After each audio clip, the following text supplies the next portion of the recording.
안녕하십니까? 뉴스 플러스입니다.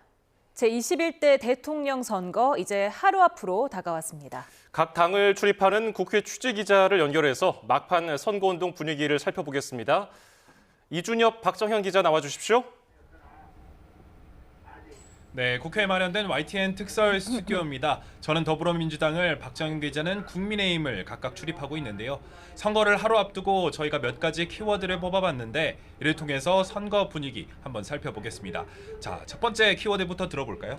네, 첫 번째 키워드 마지막 유세 이재명 새나고 김문수 팝팜입니다. 마지막으로 접어든 유세에서 양측이 밀고 있는 신조어라고 하는데요. 먼저 새나고부터 어떤 뜻입니까? 네, 새나구. 이재명 후보가 자신이 직접 만든 말이라며 서울 강북 유세에서 꺼내든 말인데요. 새 표가 나라를 구한다는 뜻입니다. 새 표가 부족하다는 기존 구호에 더해서 이번 선거가 내란 세력의 귀환을 막는, 나라를 구하는 선거라는 의미라고 이 후보는 설명했습니다.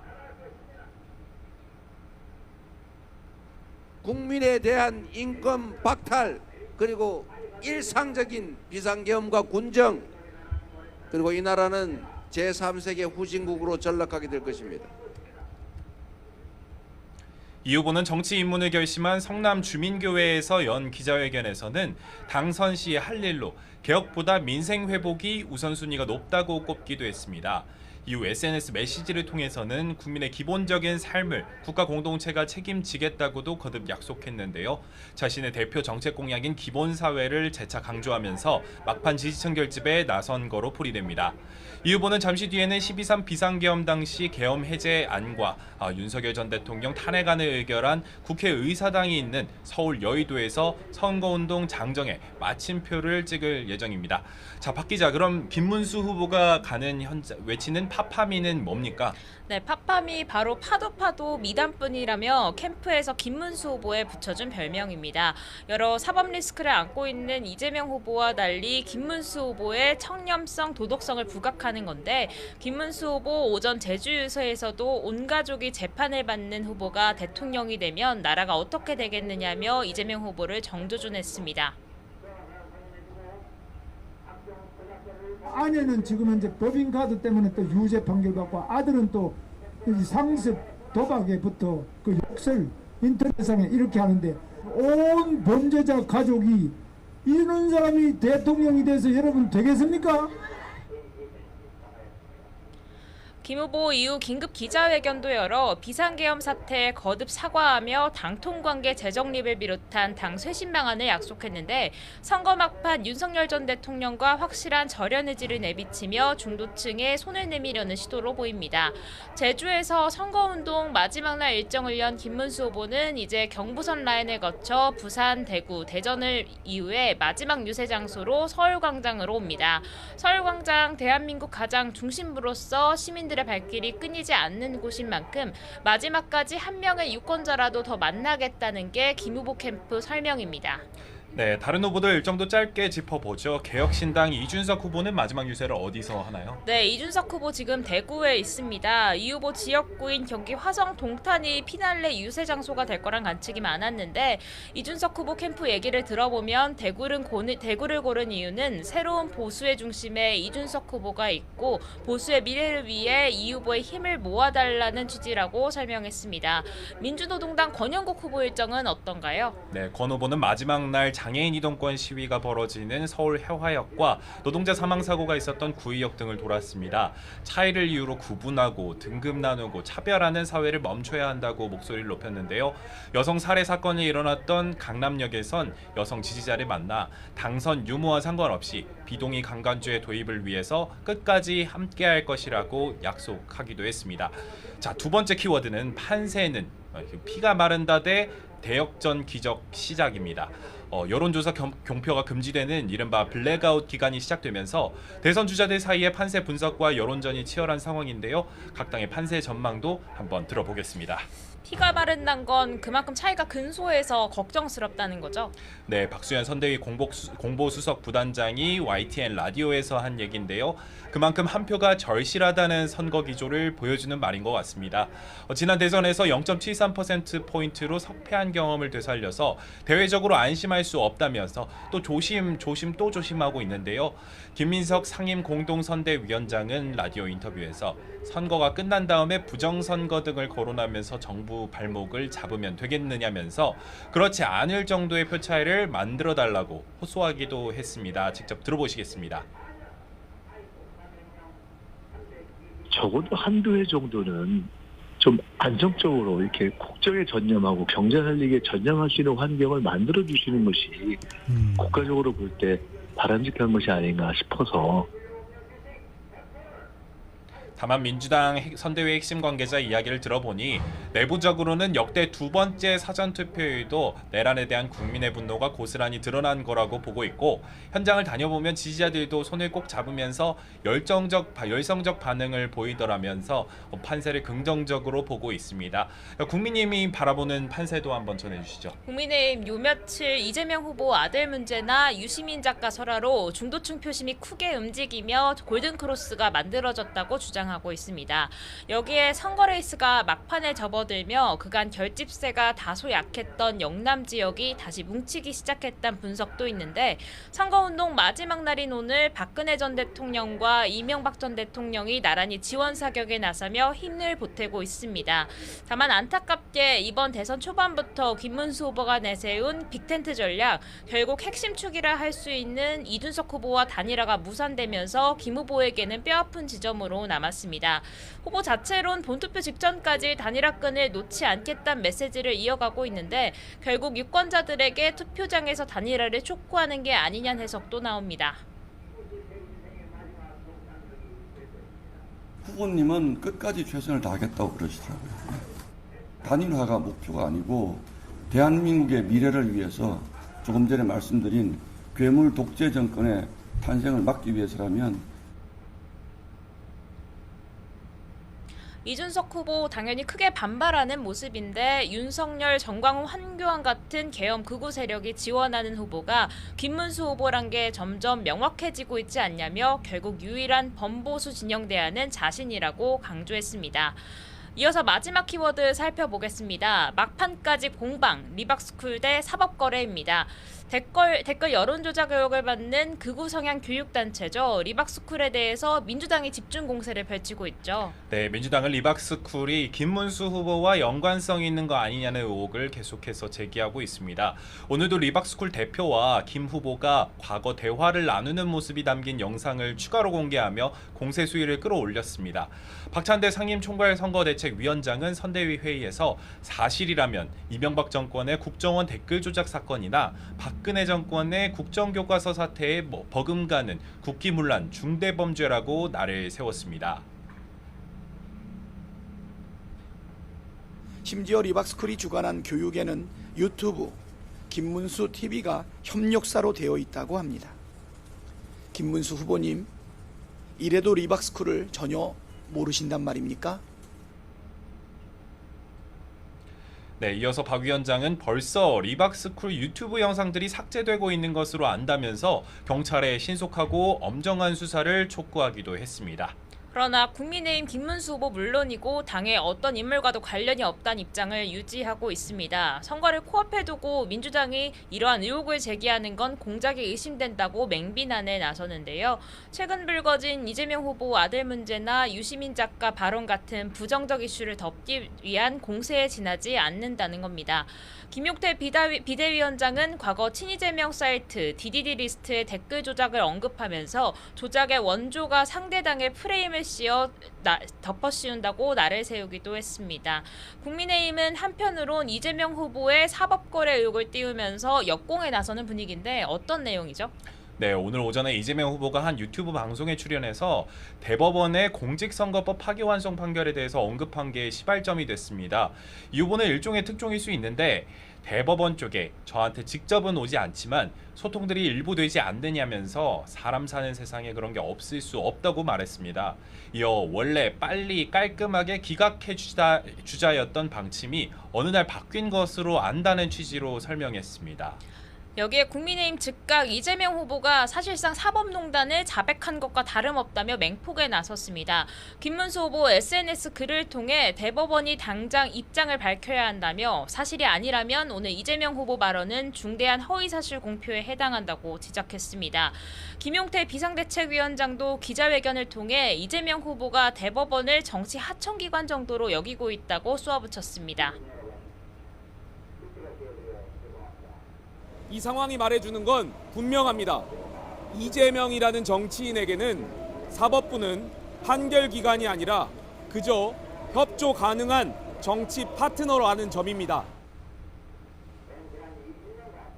그러니까 이번 일은 그냥 법치 파괴이자 이재명 후보 독재의 괴물 독재를 알리는 서막이라는 건데 거듭 투표로 심판해달라 호소하기도 했습니다. 민주당 선대위는 이에 대해서 즉각 공지를 내서 반박을 했는데요. 소통한다고 말한 바 없다는 취지이고 이 후보도 기자들과 만난 자리에서 조작, 왜곡은 옳지 않고 또 대한민국 정치의 가장 심각한 문제라면서 날을 세웠습니다. 저희가 준비한 소식은 여기까지입니다. 지금까지 국회 YTN 특설 스튜디오에서 전해드렸습니다. 네, 제21대 대한민국 대통령 선거가 내일 치러집니다. 대통령 당선인은 이르면 내일 자정쯤 윤곽을 드러낼 것으로 보입니다. 홍민기 기자입니다. 제21대 대통령 선거가 내일 오전 6시 전국 투표소 14,000여 곳에서 일제히 시작됩니다. 본 투표는 사전 투표와 달리 각 유권자 주소지 주변에서만 가능하고 투표소는 선관위 홈페이지나 포털 사이트 등에서 확인할 수 있습니다. 주민등록증이나 운전면허증 등 사진이 있는 신분증을 반드시 챙겨가야 하고 사전 투표에 참여한 사람은 또 투표할 수 없습니다. 이번 대선은 윤석열 전 대통령의 파면 결정으로 치러지는 보궐선거인 만큼 오후 6시가 아닌 저녁 8시까지 진행되는데 8시 전까지 투표소에 도착해 줄을 섰다면 투표할 수 있습니다. 투표가 끝나면 전국 254개 개표소에서 7만여 명이 참여한 가운데 개표 작업이 시작됩니다. 수검표 등 개표 상황은 중앙선관위 홈페이지에서 실시간으로 확인할 수 있습니다. 이번 대통령 선거의 중요성을 깊이 인식하고 있으며 투개표 절차를 더욱 투명하게 공개하여 국민 신뢰를 높일 수 있도록 노력하겠습니다. 당선자 윤곽은 개표가 70%가량 진행될 것으로 보이는 이르면 내일 자정쯤 나올 것으로 보입니다. 제19대 대선 당시 문재인 후보는 밤 10시쯤 당선이 유력하다는 보도가 나왔습니다. 그러나 이대로 우리가 승리한다면 저는 오늘의 승리는 간절함의 승리라고 생각합니다. 반면 역대 최소 표차를 기록할 정도로 접전이었던 직전 20대 대선에서 윤석열 후보는 새벽 2시가 넘어서야 당선 유력으로 분석됐는데 오로지 국민만 바라보고 국민만 제대로 모시는 그런 사람이 되겠습니다, 여러분. 이번 대선에서도 득표율 격차에 따라 당선 유력 시점은 차이가 날 수 있습니다. 새로 선출될 제21대 대통령은 오는 4일 아침 노태학 중앙선거관리위원장이 당선인 결정을 선언하는 즉시 임기를 시작하게 됩니다. YTN 홍민기입니다. 네, 방금 들어온 속보 전해드리겠습니다. 서울 남부지방법원은 서울 지하철 5호선 열차에 불을 낸 혐의가 있는 60대 남성에 대해서 구속영장을 발부했습니다. 60대 남성 A씨는 지난달 31일 오전 8시 40분쯤 여의나루역과 마포역 사이 터널 구간을 달리던 열차 안에서 인화성 물질을 뿌린 뒤 불을 붙인 혐의를 받고 있습니다. 예, 법원이 서울 지하철 5호선 방화범에 대해서 구속영장을 발부했다는 소식 전해드렸습니다. 보다 자세한 소식은 이어지는 뉴스에서 전해드립니다. 대통령실은 선거를 하루 앞둔 오늘 업무를 사실상 모두 마무리했습니다. 정진석 비서실장 등은 대선 다음 날인 4일자로 면직되고 총무비서관만 남아서 새 정부의 인수인계를 하게 됩니다. 신윤정 기자입니다. 지난 4월 4일 윤석열 전 대통령 파면 뒤 조직 정리 작업에 들어간 용산 대통령실이 대선 하루 전 업무를 마감하고 윤석열 정부 대통령실은 역사 속으로 사라지게 됐습니다. 정진석 비서실장과 신원식 국가안보실장 등이 마지막으로 출근해 인수인계를 점검하며 남은 결제 등을 마쳤습니다. 대선일은 임시 공휴일로 출근하지 않는 만큼 참모진 대부분은 대선 전날 출입증을 반납하고 용산을 떠났습니다. 이들은 3일자로 사표가 수리돼 4일 0시부터 면직 처리될 예정입니다. 앞서 성태훈 정책실장과 홍철호 정무수석 등은 지난달 말 이주호 대통령 권한대행에게 일괄 사표를 제출하고 이미 용산을 떠난 상황입니다. 정무직 공무원들도 당 사무처나 선대위, 국회의원실 등으로 자리를 옮겼고 일반직 공무원들도 대부분 부처로 복귀했습니다. 새 대통령이 인수위 없이 곧바로 업무를 시작해야 하는 만큼 별도의 대면 인수인계는 사실상 어렵기 때문입니다. 이에 따라 대통령실 살림을 담당해온 총무비서관만 남아 새 정부에 열쇠를 넘길 예정입니다. 윤재순 총무비서관은 각 비서관실에서 제출받은 인수인계서를 전달하고 새 정부의 대통령실 안내 역할을 맡게 됩니다. 국가안보실도 새 정부 출범 초기 국가안보 공백이 있어서는 안 되는 만큼 실무 직원들은 다음 정부 인사들로 교체되기까지 자리를 지킬 예정입니다. YTN 신윤정입니다.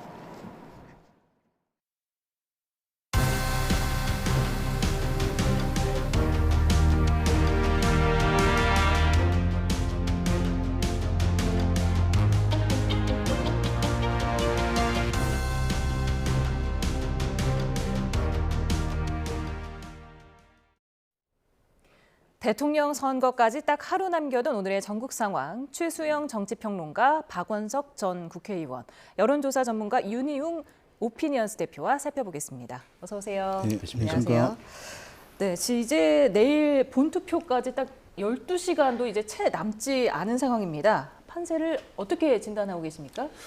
네, 지금 아직 투표가 최종적으로 남아 있기 때문에 이제 변동 가능성은 이제 있습니다. 근데 여론조사 공표 금지 전에 많은 여론조사 결과들이 나와서 대략적인 이제 흐름들이 있었는데요. 1강 1중 1약이라고 하는 이제 구도를 선거 초반부터 계속해서 이어져 온 측면들이 있습니다. 그래서 어떤 후보는 진행 중에서 좀 조정이 되거나 또는 이제 2위 달리고 있는 김문수 후보는 정당 지지율에도 미치지 못하는 후보 지지율이었는데 그것이 또 정당 지지율 수준으로 회복하는 모습들도 이제 보여준 상황이긴 했는데요.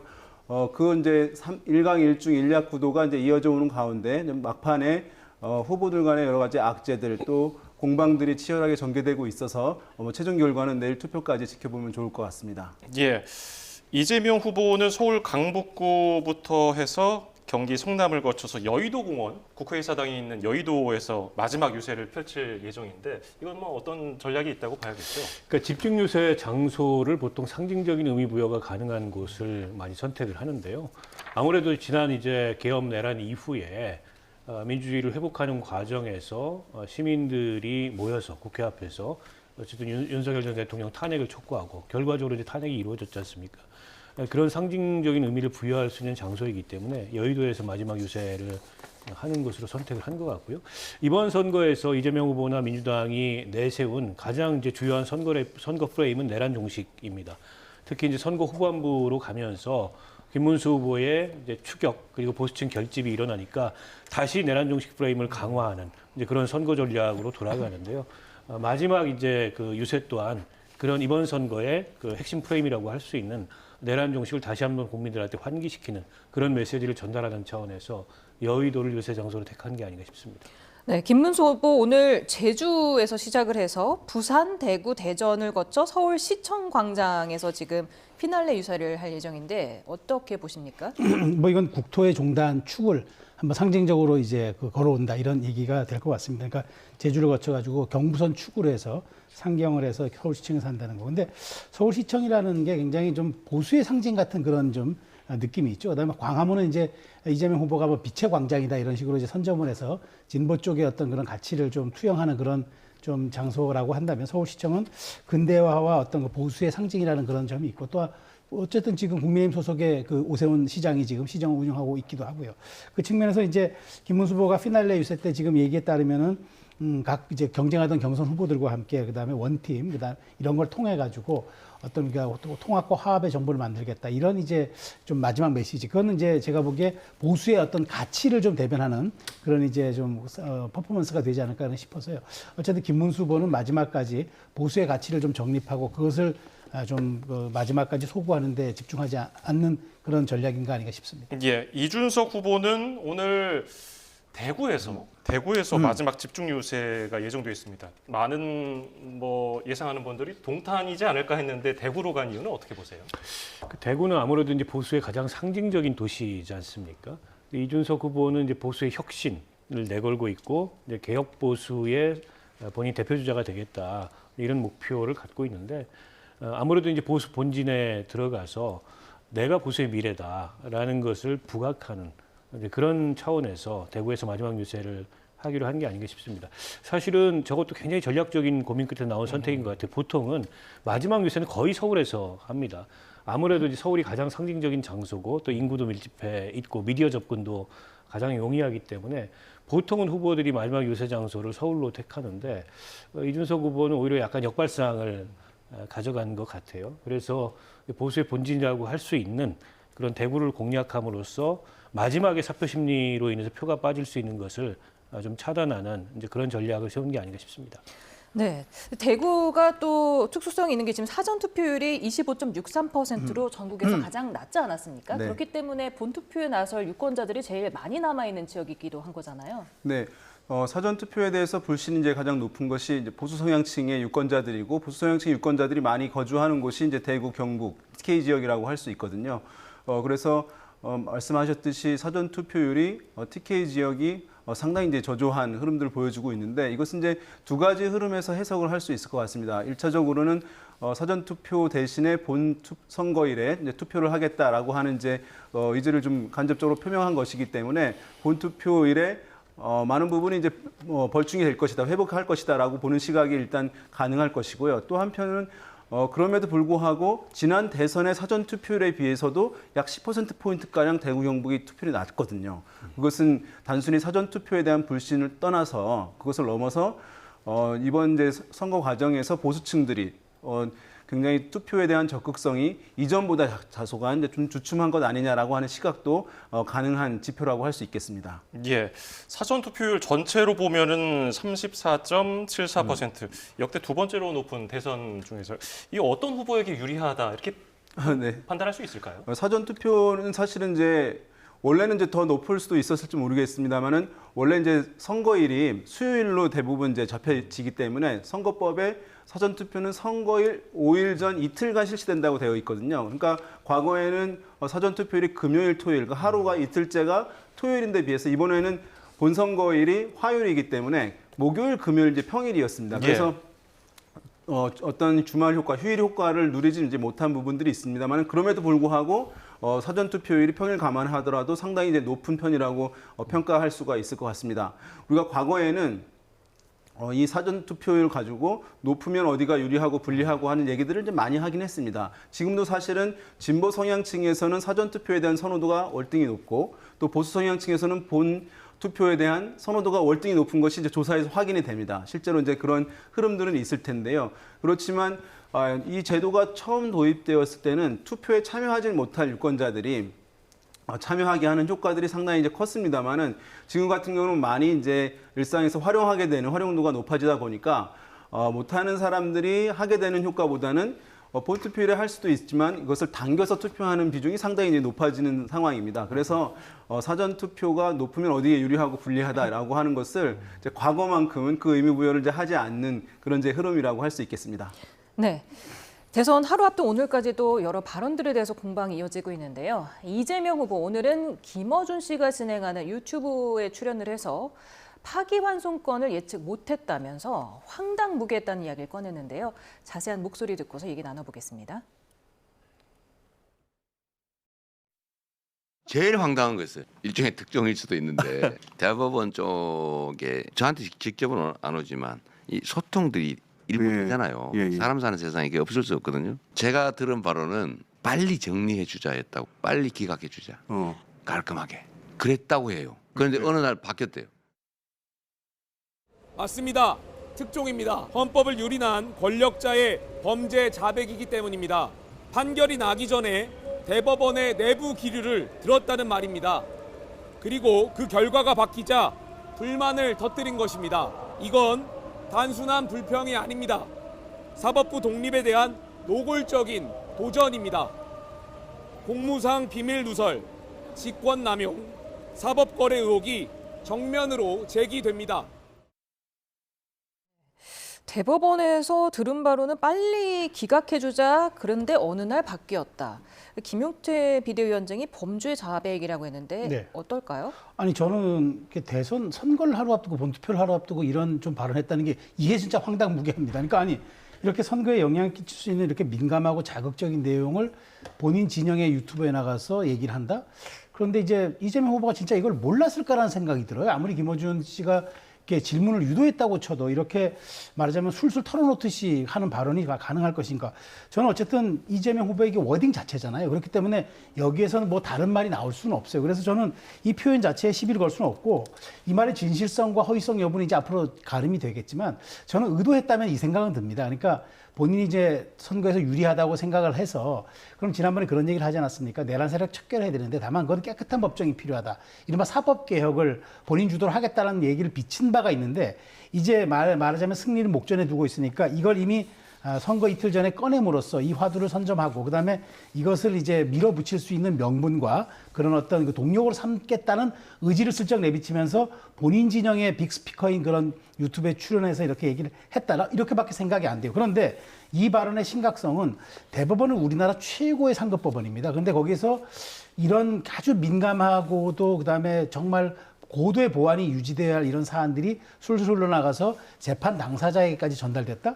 이건 나중에 진실이 밝혀져야죠. 그런 측면에서 이재명 후보가 실수를 했던 어떤 의도를 갖고 했던지 간에 이 말은 앞으로 이재명 후보가 사법개혁을 추진한다고 본인이 얘기할 때 상당 부분 이건 발목을 잡을 족쇄로 잡을 가능성이 크고 민주당도 도덕적 또 혹은 당위적인 명분을 이룰 수 있는 그런 지금 사안이 될 수 있겠다는 생각이 들었습니다. 예, 국민의힘에서 비판을 하니까 민주당 선대위는 즉각 공지를 냈습니다.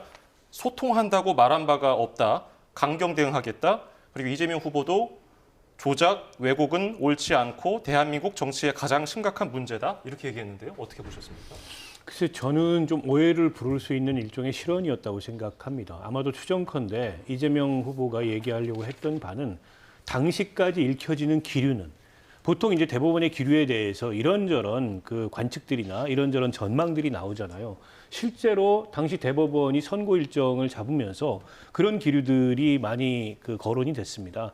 아예 대법원이 그 항소심에서의 결론을 그대로 수용해서 대선 전에 이 사건을 소위 말하는 털어버리려고 하는 거 아니냐 이런 전망들이 많았어요. 그런 전망에 따라서 본인도 그렇게 예측하고 있었는데 그런 전망과는 다른 결과가 나왔으면 당혹스러웠다. 이 얘기가 아니었을까. 근데 이제 저걸 표현하는 과정에서 조금은 오해를 살 수 있는 본인한테 직접 오지는 않았지만은 소통되는 것들이 다 있지 않냐라는 식의 언급을 함으로써 이 논란의 빌미를 제공한 것 같은데 실제 저는 불가능하다고 생각합니다. 이렇게 중차대한 그 판결을 이 예민한 시점에 내리면서 대법원이 사전에 그와 관련해서 어떤 언지를 이 대법원 밖으로 했다는 거는 그건 저는 뭐 있을 수 없는 일이고 예상할 수 없는 일이기 때문에 그런 일이 일어나지 않았을 거라고 믿습니다만 이재명 후보가 굳이 이렇게 선거 전날 저렇게 오해를 부를 수 있는 실언을 함으로써 또 다른 논란거리를 제공한 게 아닌가 싶고요. 지금 이제 이 선거 과정에서 사법개혁 드라이브를 걸었고 그게 좀 지나쳤다. 그러므로 인해서 일부 역풍주심도 있다. 그래서 그걸 멈췄지 않습니까?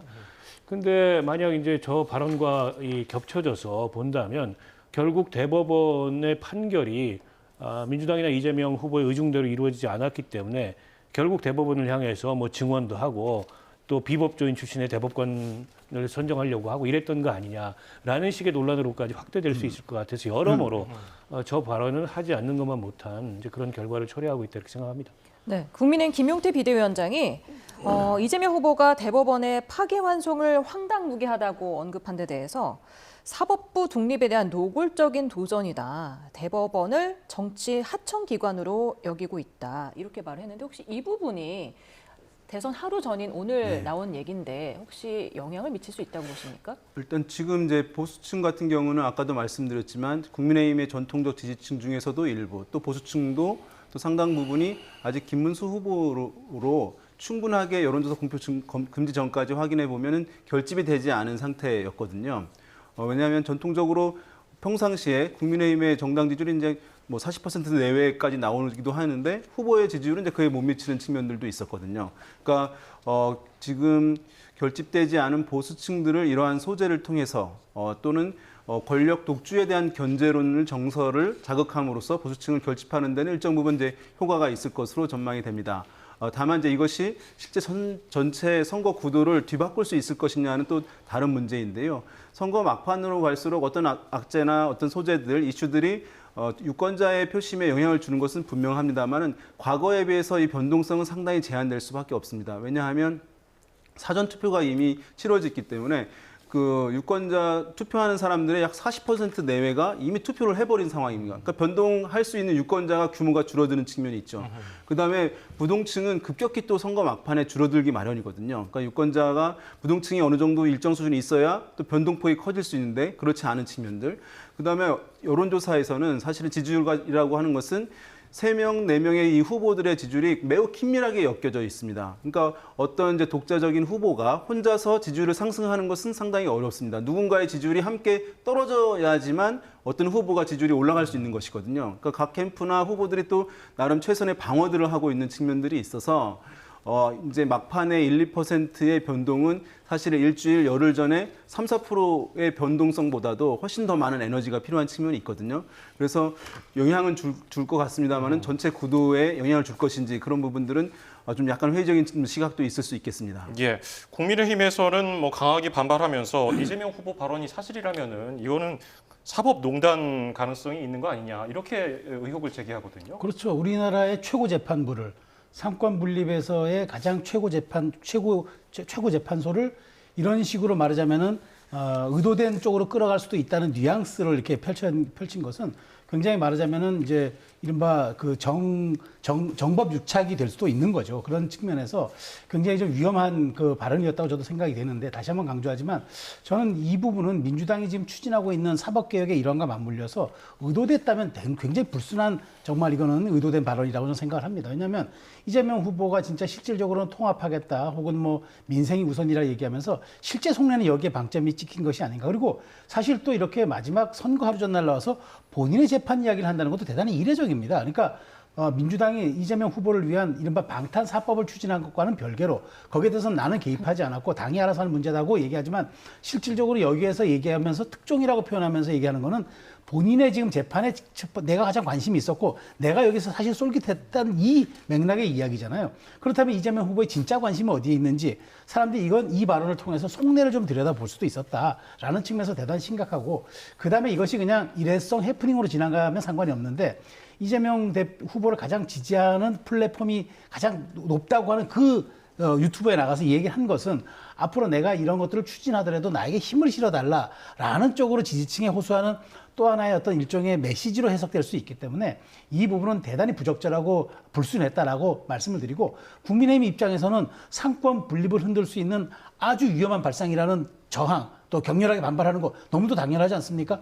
어떻게 정경분리가 된 사회에서 이런 식의 얘기를 제1당의 후보, 그다음에 가장 당선이 유력한 후보 입에서 대선 하루 전날 나옵니까? 이 점은 정말 국민의힘에서 대단히 반발할 수밖에 없는 사안이라고 생각됩니다. 네, 이재명 후보가 이런 얘기도 했습니다. 제 자신이 당하는 거는 제가 선택한 일이니 감수하면 되는데 죄 없는 자식들이나 저를 믿고 이끌려 들어온 제 아내를 모욕하고 고통을 주지 않았나. 이 부분은 어떻게 들으셨어요? 지금 그 이재명 후보의 부인 김혜경 씨가 재판을 받고 있지 않습니까? 이제 대법원 판결만 남겨두고 있고 항소심까지 벌금형이긴 하지만 유죄를 받은 상황입니다. 아마도 이제 그 상황을 언급하는 게 아닌가 싶고 또 그 과정에서 강도 높은 수사를 받은 거는 사실이에요. 과연 그 수사가 적합한 정도의 수사였는지 아니면 지나친 수사였는지 그에 대해서 이제 다양한 시각이 있을 수 있습니다만 이재명 후보 입장에서는 그 지나친 수사였다. 어떻게 보면 좀 공권력 남용이다. 이런 시각을 갖고 있는 것 같고요. 또 아들도 최근에 논란이 이루어지고 있습니다. 물론 이제 벌금형이 확정된 사실이 알려져서 그것도 이재명 후보나 민주당 입장에서는 다소 이제 악재라고 여겨질 수 있는 대목인데 그에 대해서도 좀 지나칠 만큼의 그런 공격이 이루어지는 거 아니냐 이런 심경을 피력한 것 같아요. 근데 앞서 그 뭐 대법원 판결 관련된 논란과도 마찬가지로 이 얘기도 안 하는 게 좋았다고 저는 생각합니다. 지금 어쨌든 가족 관련 논란이 이재명 후보에게 그다지 그렇게 득이 될 건 없어요. 물론 이재명 후보가 느끼기에 그 지지층이 많은 그런 유튜브 채널에 가서 지지층과 편하게 소통하고 본인의 소회를 이제 피력하는 심정으로 선거 마지막 날 이런 얘기를 했는데, 이게 이제 또 다른 어쨌든 이 공격거리가 되거나 또 다른 논란거리를 제공하는 방식으로 그런 얘기를 굳이 할 필요는 없었다는 점에서 심정은 이해하나 지금 선거 마지막 날 필요한 얘기는 아니었다, 이렇게 봅니다. 또 이재명 후보가 자신의 아들들이 취직도 못하고 있다. 취직을 하면 언론이 쫓아다니며 가짜 보도를 한다고도 얘기를 했더라고요. 근데 그게 가짜 보도인가요? 저도 봤는데 이제 어느 지역에서 이제 영어 교습소에 이제 취업을 해서 활동을 했다는 건데, 근데 그 교습소에는 원래 강사를 두지 못한다는 겁니다. 근데 강사로 취업했기 때문에 그 교습소는 해당 자치단체로부터 10개월 영업정지 처분을 받았고요. 그래서 이제 거기에서 이제 떠났다는 건데, 그게 가짜 보도인가요? 저는 보면서 이거는 뭐 저도 이해가 안 되는 거는, 아버지가 서울에서 유력 정치인이고 그다음에 가장 대통령이 될 근접한 위치에 있는데 아주 서울에서 먼 좀 떨어져 있는 시골에 가서 그런 그 직업 활동을 했다는 게 그 자체로도 이해가 안 되고, 거기에 무슨 연고가 있다거나 뭐 이렇다면 뭐 이해가 되지만 전혀 그런 것도 없는 상황에서 아들이 그런 곳에 갔다가 불법 교습소로 이제 그 처분받아서 거길 떠난 것을, 그걸 가짜 뉴스고 가족에 대한 핍박과 아들에 대한 어떤 그 모욕 이런 식으로 그 돌려 얘기하는 거는, 저는 이 얘기는 본질이 호도된 거다. 이재명 후보가 선거 막판에 와서 당선이 유력해진다고 생각하기 때문에 이런 문제들도 좀 더 공격적으로 털고 가겠다고 생각을 한 것이 아닌가. 그리고 본인 가족에 대해서 이미 어떤 정도의 방어선을 쳐놓고 앞으로 이건 내가 모욕과 어떤 그런 그 가짜 뉴스로 내가 이제 규정을 하니까 앞으로 이런 부분들을 떠들거나 퍼날르거나 얘기하는 사람들은 내가 알아서 할 겁니다라는 그런 어떤 유무형의 어떤 그런 일종의 약간 위협적 메시지로 들려서 저도 듣기에 대단히 불편했는데, 많은 유권자들은 또 어떻게 판단했을까 저도 하여튼 궁금합니다. 예, 또 다른 이슈가 있죠. 민주당 이재명 후보에 대해서 세계적인 투자자 짐 로저스 회장의 지지 선언 여부가 정치권에 떠돌기도 했습니다. 관련 내용 듣고서 이야기 이어가겠습니다. 일단 저희들은 그 김진양 씨라고 그 지지 선언을 조직했던 측에서는 짐 로저스의 생각은 저희들이 확인했다, 이렇게 해명을 하고 있는 상황으로 저는 알고 있고요. 근데 어저께는 언론에 보내서 지지 선언 한 거 아니다 뭐 이렇게 얘기했다고 그래가지고. 아니 그러니까 그 부분에 대해서 그걸 준비했던 김진양 씨를 비롯한 그 이 관계자들이 그 경우에 대해서 짐 로저스 측과 소통을 하고 있는 것을 알고 있습니다. 짐 로저스 회장은 나는 지지한 적 없다, 전혀 모르는 일이다 라고 명확하게 밝히면서 본인의 이름이 이렇게 거론되는 것조차 매우 불쾌하다는 입장을 밝혔습니다. 저는 웬만한 민주국가면 이 정도 사기치고 대선에서 이 정도 거짓말을 했으면 후보 사퇴하는 게 맞다고 생각합니다. 네, 어떻게 들으셨어요? 저도 들으면서 아니 이런 해프닝이 있나 싶어요. 아니 왜냐하면 선거 때 이제 농공행상 때문에 자기의 어떤 그 업적이라든가 자기가 뭐 이렇게 사람 끌어왔다는 거에 대해서 과대적으로 포장을 해가지고 이제 좀 인정받고 싶은 욕망들, 그런 어떤 선거 때 그럼 여야를 떠나서 비일비재합니다. 그런데 이건 상황이 달라요. 짐 로저스라면 세계 3대 투자 자문사의 대표고, 이분이 투자하는 쪽들은 이제 굉장히 이제 말하자면 화제가 되고 실제 수익과 연관되기 때문에 많은 사람들이 여기에 대해서 단 하나의 작은 소식이라도 귀를 쫑긋합니다. 그런데 짐 로저스가 다 대한민국 대통령 선거에서 유력 후보를 지지하겠다? 굉장히 큰 뉴스죠. 앞으로 그러면 짐 로저스가 어느 방향으로 투자하겠다는 걸 시사하는 것이 될 수 있기 때문에. 그런데 이걸 검증하지 않았다고요? 공당에서 이런 주요 발언들을 크로스 체크 안 하고 필터링 안 하고 누가 그런 거 갖고 왔으니까 그 문서가 조작됐는지 이메일이 뭐 어떻게 됐는지 확인도 안 하고 덥석 물고 그걸 후보 페이스북까지 게재하게끔 해줍니까? 이건 제가 보기에 민주당이 그러면 대한정당도 아니고 수권정당도 아니에요. 이 정도의 검증 기능이라 그러면은 이건 대단히 좀 부실한 정당이라고 스스로 자인하는 겁니다. 또 하나는 중요한 거는 이걸 이렇게 말하자면은 이 선거 막판에 갖다 놓은 거는 우리가 이기기 위해서는 수단과 방법을 가리지 않겠다는 또 하나의 메시지 아닙니까? 그런 측면에서 매우 위험했다고 생각이 되고요. 특히나 이건 앞으로 이재명 후보가 설령 집권하더라도 국격의 문제가 됩니다. 많은 분들이 짐 로저스를 끌어들인 대선 후보의 이런 그 논란을 앞으로 어떻게 보겠습니까? 국제적 망신이 될 수도 있고요. 앞으로 글로벌 경제에서도 우리가 굉장히 위험한 국가로 또 보일 수도 있는 그런 사례가 되기 때문에 민주당에서 이거 뭐 3일 후에 이거 선거 끝나고 해명하겠다라고 얘기하는 것 같은데 이거 그렇게 해서 해결될 문제는 아닌 것 같습니다. 박 의원님은 어떻게 보셨습니까? 근데 저는 참 약간 부끄럽기까지 한데요. 지금 선거 상황에서 짐 로저스가 이재명 후보 지지 선언을 한다 그래서 크게 득표에 도움이 될까? 반대로 저 지지선이 아니라 그래서 크게 선거에 지장이 있을까 싶은데요.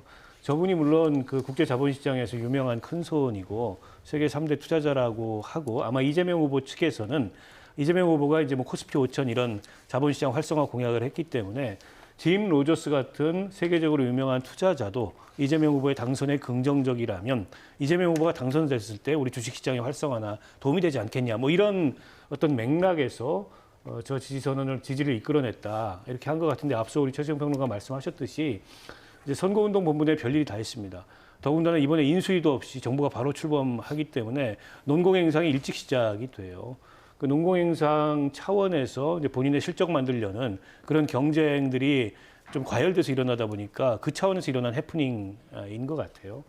근데 뭐 진위는 모르겠습니다. 한쪽은 기라 그러고 한쪽은 아니라 그러고 계속 이 공방이 지속되는데 대한민국이 예전처럼 그렇게 작은 나라가 아닙니다. 국제적 위상도 이제는 예전 같은 나라가 아닌데 저렇게 개인 투자자 한 명의 지지 여부를 둘러싸고 공방을 벌인다는 것 자체가 조금은 좀 민망한 일이고요. 아니 짐 로저스가 무슨 미 연준 의장이나 미 상무부 장관이라도 되는 것도 아니잖아요. 어쨌든 저분은 세계 자본시장의 유명한 인물이긴 하나 개인입니다. 개인. 그 개인의 지지를 받고 안 받고가 뭐 그렇게 중요한 쟁점인가 싶은 생각이 듭니다. 네. 지금 김문수 후보는 뭐 페이스북에다가 짐 로저스는 오늘 나는 누구도 지지한 적이 없다. 이건 사기다라고 했고요. 또 김용태 비대위원장도 국제적 망신이다. 유명인 명의를 도용한 투자 사기와 뭐가 다르냐고 말했는데 혹시 이 부분도 내일 선거에서 좀 영향을 미칠 수 있을까요? 이제 지금 국민의힘의 선거 캠페인을 보게 되면 두 가지가 있을 수 있었는데 가령 뭐냐면 이제 의회도 민주당이 이제 다수 의석을 차지하고 있고 그다음에 이제 행정부도 차지하게 되면 권력이 상당히 이제 민주당 정권이 비대해지는 측면이 있기 때문에 권력 독주에 대한 이제 견제론을 유권자들에게 좀 자극함으로써 막판에 이제 보수 결집, 또 중도층에서도 호응을 얻으려고 하는 이제 전략이 일견 있을 수 있겠고요. 또 한 가지는 오랫동안 이제 이재명 대표 후보에 대한 이제 공세, 개인적인 어떤 사법 리스크라든가 이런 것에 대한 이제 비판들이 좀 있었습니다. 그래서 그것에 이제 포커싱을 줄 것인가 이 두 가지 측면이 이제 있었던 것인데 지난 이제 TV 토론에서 보게 되면 김문수 후보가 거대 이제 권력 독주에 대한 견제론을 자극하는 그 측면보다는 이재명 후보 개인에 대한 이제 공세하는 흐름들을 초점에 두고 있는 것으로 이제 보여집니다. 그래서 어떤 후보에 대한 도덕성, 인격 뭐 이런 것에 대한 이제 공세를 강화함으로써 이제 지지층에게 호소하고 결집을 도모하려고 하는 흐름들을 이제 보여줘 왔거든요. 그러니까 지금 이 차원도 민주당의 어떤 권력 독주에 대한 견제 정서를 자극하기보다는 이제 이재명 후보가 이제 이렇게 사실과 다른 부분들을 개인적으로 활용하려고 하는 모습을 보였다라고 하는 이제 비난성으로 이 소재를 적극적으로 이제 막판에 이제 활용하고 있는 것으로 보이는데요. 보수층 유권자들 중에서 이제 이러한 캠페인에 호응하는 이제 지지자들은 일부 있을 것으로 보이긴 합니다. 다만 이제 아까 말씀드린 대로 막판에 사실은 상호 간의 공방이 이루어지는 측면들이 있는 것이어서 이것이 얼마나 이제 효과를 보일 수 있을지 그런 부분 좀 불투명한 부분들은 있다고 할 수 있겠고요. 우리가 이제 선거 같은 경우에 대선 캠페인 막바지에 보게 되면 특이한 이제 현상을 발견하게 됩니다. 뭐냐 하면 악재가 발생하게 되면 그 캠프에서 그 부분을 적극적으로 해명을 사실 하진 않습니다. 그럼 대신 어떤 것을 하냐면 저쪽 반대쪽에도 이러한 문제들이 있습니다라고 공세를 펼치게 됩니다. 그러면 유권자들 입장에서는 상당 부분 선거 막판이기 때문에 어느 후보를 지지할 것인지 마음을 정하게 되거든요. 그런데 난 이 후보 문제가 있는데 반대쪽에도 문제가 있네. 그러면 난 지금 이 후보를 지지하는 것을 철회할 필요가 없겠네. 정당화하게 되거든요. 그렇게 해서 대부분의 이제 대선 캠페인이 이제 그런 진행이 되고 지금 이제 잘 보시게 되면 최근에 한 이제 일주일 열흘간에 보여주는 캠페인도 대개 이제 이런 양상으로 서로 상대방에 대한 부정적 이슈를 공세하는 방어하기보다는 이런 식으로 전개되는 그런 흐름 중에 한 단면이지 않는가 또 분석이 될 수 있겠습니다. 네, 그 김진향 한반도 평화경제회의 상임위장이 이 후보 지지는 사실이다. 뭐 지지문을 주고받는 과정에서 일부 착오가 있었을 뿐이다. 이러면서 선거가 끝나면 그 송경호 교수와 협의해서 그 과정을 공개하겠다 이렇게 밝혔는데요. 그 송경호 교수라는 분이 그 로저스 회장과의 소통을 주선했더라고요. 그 평양과기대 교수던데 지금 대화 내용이 처음에는 짐 로저스의 메시지 한반도의 평화와 번영을 위한 이재명 후보 지지라는 제목으로 보냈더니 그 짐 로저스가 나는 사실 그분 이재명 후보를 잘 알지 못한다. 이렇게 해서 그 이재명 후보의 지지라는 부분이 빠진 제목, 한반도의 평화와 기회 이렇게 문구가 수정이 됐더라고요. 이 부분은 어떻게 봐야 될까요? 그러니까 한반도의 평화와 그런 어떤 말하자면은 안정을 희구한다는 얘기는 정말 관용구적 표현 아닙니까? 누가 그러면 그 세계적인 그 투자자인데 더더군다나 불안정성을 가장 싫어하는 투자자가 그런 한반도에 불안정성이 있는 곳에 투자를 하겠습니까? 그러니까 그런 리스크를 없애는 게 국제금융시장에는 굉장히 좋은 호재가 되니까 당연한 표현을 가지고 마치 그걸 둔갑시킨 거 아닙니까? 본인이 맥락을 이렇게 좀 교묘하게 왜곡해가지고. 저는 근데 이거 어려운 거 아닙니다. 짐 로저스 이게 문제가 불거진 게 어제이기 때문에 내일 대선일까지도 충분히 알려질 수 있습니다. 이거 뭐 본인의 말하자면 육성 하나 받든가 아니면 이메일 하나 받아서 과정을 얘기하면 되는데 이걸 선거를 끝나고 하겠다고요? 이게 자체가 저는 이미 이거 거짓이라는 것을 입증하는 사례라고 생각하는 겁니다. 아니 선거가 끝나서 이미 대통령 후보가 다 대통령이 결정되고 이른바 국민의 선택이 다 된 다음에 나오는 그 사후 약방문 같은 그런 그 말하자면 진실이 무슨 소용이 있겠습니까? 뭐 정말 저는 이분이 이것을 해명하고자 하는 의도가 있었고 정말 진실이라고 밝힐 의도가 있었다면 저는 오늘까지도 충분히 밝힐 수 있었다고 보는데 저렇게 교묘하게 맥락을 왜곡하는 발언을 통해서 자신의 진실을 호도하는 거는 이건 정말 제가 보기에 국민을 정말 유권자를 좀 우습게 보는 행위 같다는 생각이 듭니다. 예, 또 다른 이슈 살펴보겠습니다. 댓글 여론조작 의혹을 받는 단체와 김문수 후보와의 연관성 의혹이 불거졌는데요. 관련 내용을 듣고 와서 이야기 이어가겠습니다. 저처럼 대선을 많이 치러본 사람, 또 이런 사건을 많이 접해본 사람들은 딱 걸렸다고 생각합니다. 조직적으로 움직이는 것은 다 사실은 사전에 모의하거나 또 캠프와 관련돼 있거든요. 후보 개인이 알았냐 몰랐냐 문제까지는 이제 증명하기 어렵습니다만은 캠프 혹은 김문수 캠프 쪽하고 관련이 없을 수가 없죠. 2017년 광주에서 손가락 혁명군 출정식을 열었습니다. 그리고 드루킹 댓글 조작으로 유죄 판결을 받은 김경수 전 지사를 지금 이 순간 총괄선대위원장 자리에 앉혀놓고 있습니다. 지난 2022년 대선에서는 김만배 신앙립 커피 공작을 이번 대선에서는 댓글 공작 시즌2를 벌입니다. 네, 리박스쿨이라는 단체 혹시 알고 계셨나요? 저도 이번에 처음 들었는데요. 근데 이제 만들어진 지는 꽤 된 단체고 일종의 이제 극우 단체라고 통칭되는 이제 그런 성향을 갖고 있고 거기서 리박이라는 게 이승만 박정희 두 성을 따와서 그 정신을 계승한다 이런 의미를 갖고 있다 그래요. 그러니까 이번에 논란이 된 대목은 이 리박스쿨이라는 데서 어쨌든 댓글 여론 조작을 위한 팀을 만들어서 그 팀에서 조직적으로 댓글 달기를 해서 대선 여론에 영향을 미치려고 했다. 이 의혹입니다. 그런데 이제 그 의혹 자체는 수사를 해보면 확인이 될 것 같고요. 그 과정에서 추가적으로 불거진 게 늘봄스쿨이라고 윤석열 정부 들어서 시행된 방과 후 사업의 일종의 이제 특혜성 그런 사업 특혜를 리박스쿨이 받아서 리박스쿨을 통해서 그 교사 인증 같은 것들이 진행이 됐는데 그 과정에서 과도하게 그 교사들에게 자신들의 이념 성향을 주입하는 이런 부작용이 일부 나타났다는 의혹이 하나 추가로 제기가 됐고 그리고 무엇보다 핵심적인 건 이제 김문수 후보와의 관련성입니다. 과거에 리박스쿨이 뭐 국회 보좌진 양성을 위한 교육 사업을 진행을 했는데 거기에 김문수 TV가 이제 후원 주체로 이름을 올렸다는 것도 확인이 된 데다가 지난 총선에 리박스쿨 출신의 회원 2명이 총선에 출마했는데 그 총선 출마 자리에 김문수 후보가 축사를 했다. 뭐 이런 등등의 의혹이 확인이 됐어요. 김문수 후보는 물론 뭐 댓글 전혀 아는 바가 없고 그에 대해서는 뭐 사실이 아니다 이렇게 말씀을 합니다만 저런 그 김문수 후보의 연관성들이 영상이나 이런 근거로 남아 있기 때문에 다소는 국민의힘 입장에서는 좀 난처할 수밖에 없는 이런 상황이고 어쨌든 저 리박스쿨이라는 데서 댓글 그 팀을 만들어서 이제 댓글 다는 것을 진행한 게 과연 이제 여론조작에 해당하는지 그러므로 선거구를 방해한 건지 이건 수사를 좀 더 해보면 확인이 될 것 같습니다. 예, 국민의힘에서는 투표 앞두고 네거티브 음모라고 얘기를 하거든요. 어떻게 보십니까? 원래 선거를 하루 이틀 앞두고요. 네거티브의 창고 대방출이 그냥 시즌처럼 이루어집니다. 그건 뭐 언제나 나오는 건데.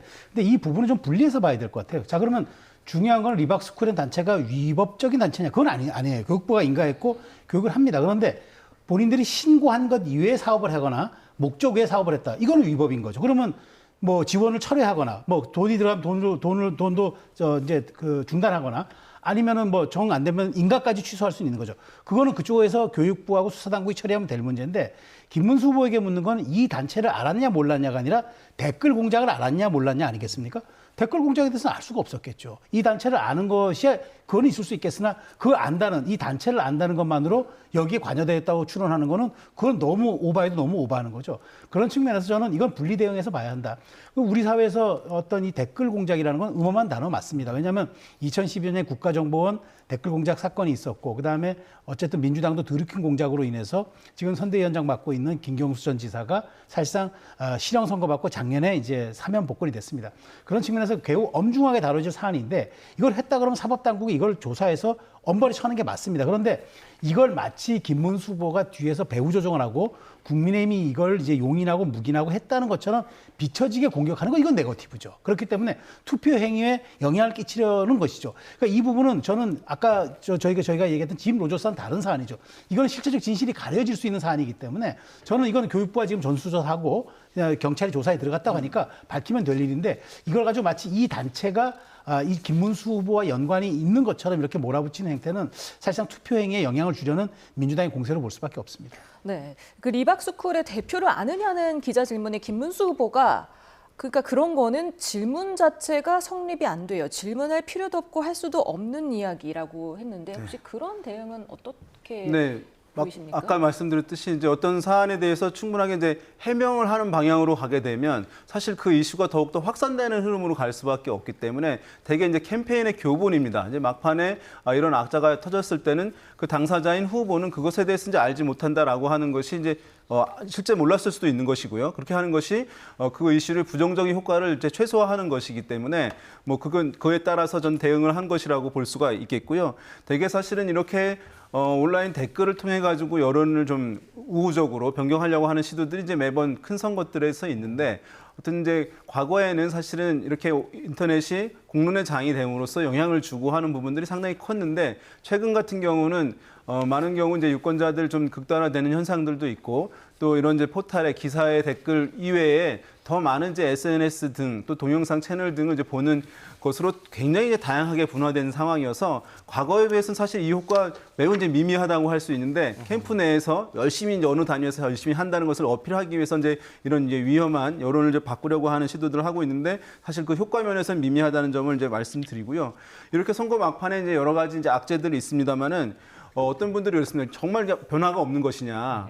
막판에 악재가 큰 경우에는 여론의 변동이 있을 수가 있어요. 지지율 바뀌는 경우도 있습니다. 과거에 2011년이었는데요. 강원도지사 보궐선거가 있었습니다. 당시에 이제 보수 정당에서 엄기영 후보로 하는 분 나왔었고 또 최문순 후보가 또 민주당 계열에서 나왔었는데 이게 여론조사 공표 금지 전에 들어가기 위해서 한 2자릿수 이상 차이가 났었거든요. 그런데 그 기간 안에 이른바 강릉 불법 콜센터 사건이라고 엄청나게 큰 사건이 9시 뉴스 등에서 이제 보도가 되면서 상당히 국민들이 다 알게 된 상황들이 있습니다. 그 강원도민들이. 그러면서 지지율이 이제 역전이 된 사례들이 있습니다. 또 지난번 총선 같은 경우에 경기도 화성을에서 사실 이준석 후보도 이런 이제 시기에 들어가기 전에 상당히 뒤지고 있었는데 역전된 사례가 있었거든요. 그런데 상대 후보에게 큰 이제 악재가 있어서 상당히 이제 보도가 되고 하면서 영향을 준 것인데요. 이렇게 어떤 후보에게 집중적으로 전 국민이 알 정도의 사안이 발생하게 되면 여론이 이제 변동이 될 수 있는데 지금처럼 이렇게 여러 후보들에게 우후죽순 악재들이 이렇게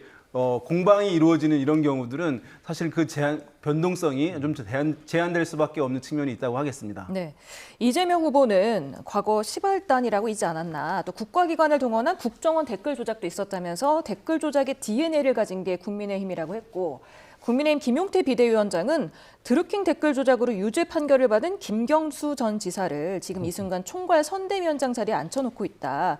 조작의 원조가 갑자기 상대당의 조작죄를 덮어 씌우려 한다면서 이 댓글 조작의 원조 논란이 지금 일었네요. 그러니까 일종의 이제 인터넷을 활용한 여론 조작에 대해서 서로 간의 허물이 있지 않습니까?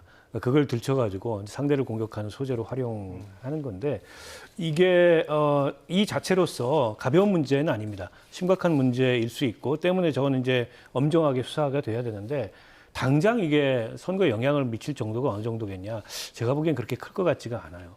본질적으로 이게 구도에 영향을 주는 이제 그런 정도의 파괴력을 가진 쟁점이 아니기 때문에 공방의 영역으로 이미 가 있고 진위가 무엇인지 국민들이 명확하게 판단하기 어려운 사안이 돼 있거든요. 때문에 이게 선거에 준 영향을 크지는 않을 텐데 앞서 이제 최평론가께서도 말씀하셨듯이 선거 막판 되면은 뭐 있는 거 없는 거 다 동원해 가지고 상대에 대한 네거티브 이런 게 쏟아지기 때문에 그 일환이라고 봐야 될 것 같고요. 어쨌든 이거는 이제 특정 언론이 일종의 잠입 취재 방식으로 이제 취재를 해가지고 어느 정도 신빙성 있는 의혹을 제기한 거기 때문에 반드시 추후라도 이제 가려질 필요가 있고요. 지금 이제 국민의힘이나 김문수 후보 쪽이 해명하는 게 그다지 이렇게 명쾌하지는 않습니다. 사실 리박스쿨을 모른다도 아니고 관계가 없다도 아니고 댓글 조작은 내가 아는 바가 없다. 그러니까 리박스쿨과의 관계를 부정하기는 좀 어려워 보여요. 김문수 후보가 이러저러한 관계들이 있는 것도 맞고 얼마 전에 교육단체라는 이름으로 일종의 이제 교육 공약 관련된 기자회견을 국회에서 열었는데 조정훈 의원실 주관으로 그때도 저 리박스쿨의 대표 회원 이런 분들이 들어와서 함께 기자회견을 열었거든요. 그러니까 최근까지도 국민의힘하고 이런저런 관계가 있는 그런 단체임이 분명해 보이고 또 오늘 그 좀 늦게 나온 보도에 따르면 2022년부터 이제 어르신들 교육이라는 인터넷 교육이라는 명목으로 이제 어르신 회원들을 모집해가지고 네이버 같은 포털 사이트에서 댓글 다는 법 이런 것들 교육을 했다는 거예요. 때문에 이게 이제 어제 오늘 사이에 갑자기 일어난 여론 조작이라기보다도 상당 정도 준비를 했거나 과거부터 누적되어 온 그런 여론 조작이라고 볼 수 있기 때문에 엄격한 수사를 통해서 진위를 가려야 된다고 봅니다. 예, 뭐 보도도 우후죽순 나오고 있기 때문에 저희가 확인된 내용은 확실하게 전해드리도록 하겠습니다. 자, 그리고 이명박 전 대통령, 박근혜 전 대통령도 어쨌든 뭐 같은 방식은 아니지만은 김문수 후보 지원에 나선 모양새인데요. 네. 어떻게 보셨습니까? 그 보수 결집엔 도움이 될 것 같아요. 근데 이제 중도층이 지금 윤희용 대표 말씀하셨지만 지금 많이 이제 줄어든 상황에서 과연 이게 중도층 표심에 얼만큼 영향을 끼칠까 좀 제한적으로 좀 보긴 해요. 그렇지만 사실 지금 김문수 후보 입장에서는 온전한 보수층 지지를 다 갖고 오는 게 더 급한 상황이 돼버렸습니다. 원래 이제 TK의 승부에서 가장 이제 대선 후보, 그러니까 보수 정당 계열의 대선 후보가 이기는 법칙이 투표율 80에 득표율 80입니다. 그런데 지금 그런 추세까지는 아직 안 오고 있는 상황 같아서 아마 TK, PK에서 이제 말하자면은 이제 그 전직 대통령이 영향을 끼치는 저런 유세들은 아마 도움이 될 거로 보는데 다만 중도에 미치는 영향은 조금 이제 좀 제한적으로 볼 수는 있겠지만 어쨌든 마지막까지 보수 지지층들을 투표장으로 이끌고 그다음에 지난번 대선 때까지 77%까지 가지 않아도 최소한 75%를 상회하는 그런 투표율을 견인하는 데는 아마 저 두 전직 대통령의 마지막 지원 유세가 조금 도움이 되지 않을까 그렇게 분석하겠습니다. 네. 원래 이제 선거 본선 같은 경우에는 그 진영의 상징적인 인물들 만나는 것들 캠페인에 잘 하지 않거든요.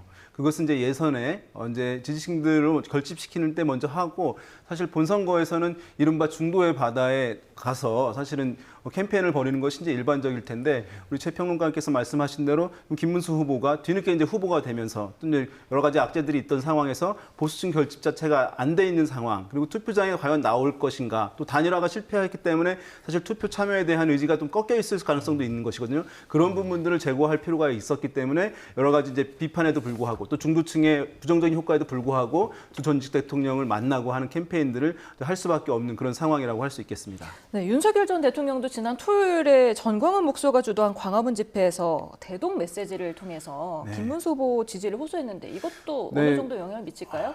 상당히 사실은 고민이 있었을 텐데 냉정하게 봤을 때 김문수 후보 캠프에서는 상당히 좀 당혹스럽지 않았을까 생각됩니다.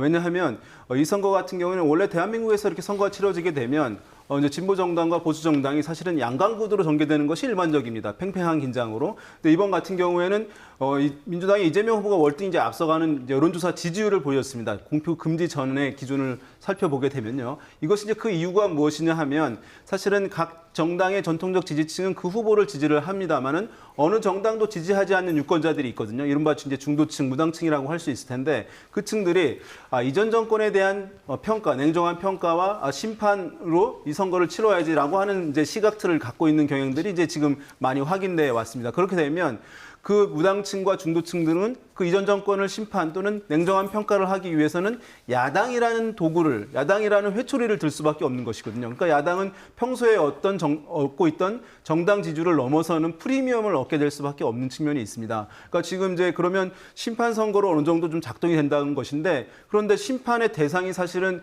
윤석열 전 대통령이잖아요. 그러니까 윤석열 전 대통령이 메시지를 내고 계속 유권자들 눈에 보이는 모양새의 행보를 보이게 된다면 그 심판론 선거를 더욱더 더 잘 작동하게 하는 것이고, 그것은 국민의힘 또는 김문수 후보 캠프의 선거를 더 어렵게 하는 부분들이 있기 때문에 그런 면에서는 김문수 후보 캠프에 뭐 도움이 되는 측면들이 전혀 없지는 않겠습니다만 전체적인 틀에 봤을 때는 긍정적 효과보다는 부정적 효과가 좀 크지 않을까 분석해 볼 수 있겠습니다. 예.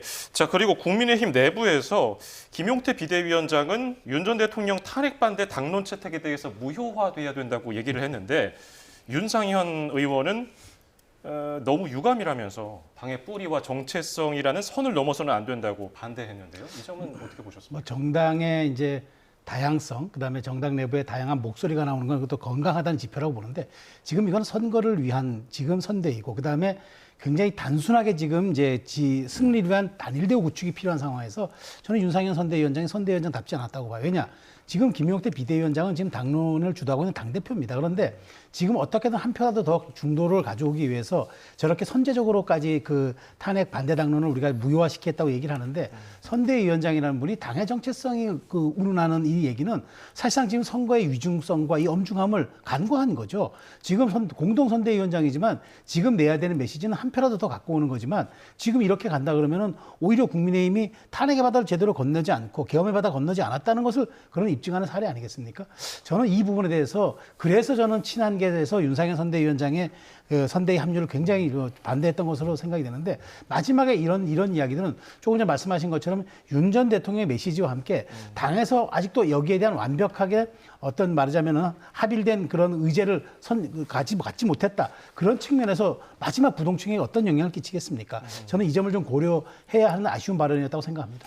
김용태 비대위원장이 윤 전 대통령은 탈당했지만 사실상 출당이다. 윤 전 대통령은 국민의힘 근처에 얼씬도 하지 말아라. 이렇게 얘기를 했었고, 또 윤상현 의원의 그 뿌리와 정체성 발언에 대해서는 이미 헌재에서 위헌 판단을 받았다. 당론이 헌법에 있을 수 없다. 여기에 대해 뿌리가 흔들릴 정도면 그 뿌리는 뽑아내도 된다고 밝혔습니다. 굉장히 단호하게 말을 했네요. 근데 이제 내일이 선거지 않습니까? 근데 오늘 이 순간까지도 이제 계엄 탄핵에 대해서 저렇게 4분 5열 자중질환 이런 모습을 보인다는 것 자체가 이제 국민의힘이 지금 보여주는 총체적인 이제 난맥상을 좀 드러낸다고 봅니다. 그러니까 뭐 김용태 비대위원장이 당을 대표하는 위치에서 윤석열 전 대통령의 선거에 대한 발언이 도움이 안 된다라고 얘기하는 게 지극히 정상적 판단이에요. 윤석열 전 대통령의 이름 석자가 나오는 것 자체가 지금 국민의힘 선거에 도움이 안 됩니다. 근데 그에 대해서 윤상현 의원처럼 오히려 다르게 반발하는 목소리가 나오는 건 결국 선거 이후에 당권 경쟁을 염두에 둔 이런 포석에서 나오는 거거든요.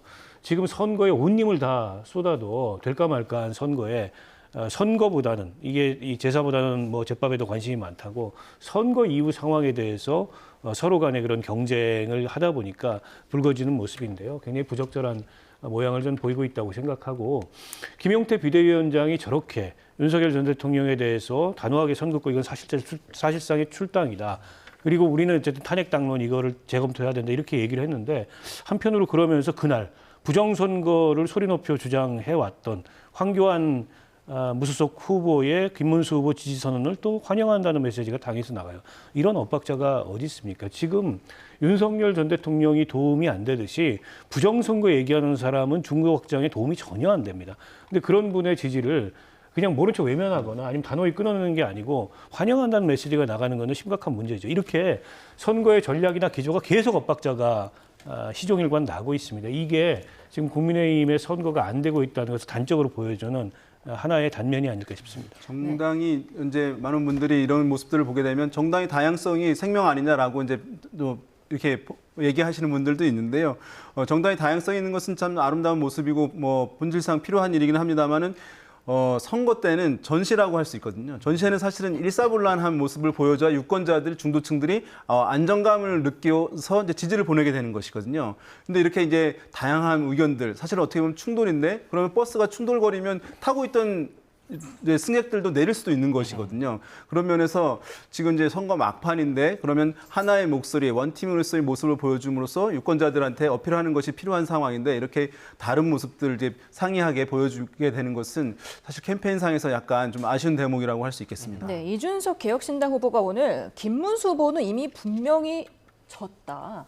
단일화 여부와 관계없이 어떤 방식으로도 이길 수 있다? 이렇게 자신감을 보였는데 여론조사 공표 금지 기간이기는 하지만 각 당에서 이렇게 자체적으로 조사를 하고 분석을 하지 않습니까? 네, 이제 그 여론조사 공표 금지 기간은 그 사이에 조사한 것을 공개를 하지 못하는 것이지 공개하지 않는 여론조사들은 실시가 할 수 있고요. 각 캠프는 막판까지 어쨌든 표심을 획득하기 위한 전략과 실행이 중요한 것이기 때문에 매일매일 이제 각 캠프들에서는 이제 여론조사를 통해서 표심의 이동 분석을 이제 하는 것을 실제로 이제 많이 이루어지고 있는 그런 상황이라고 할 수 있겠습니다. 지금 이제 막판에 여론이 이제 이루어지긴 할 텐데 또 그렇지만 이제 과거에 비해서 이 부분이 사실 많이 이제 줄어든 측면은 뭐냐면 이 사전 투표에서 워낙 사전 투표율이 이제 좀 높게 나오는 상황이기 때문에 그럼 남아 있는 이제 유권자 비중이 워낙 이제 줄어들기 때문에 이제 실제로 이걸 가지고 어떤 변화된 캠페인을 하는 것이 과거에 비해서는 이제 매우 이제 제한적인 그런 측면들이 있겠고요.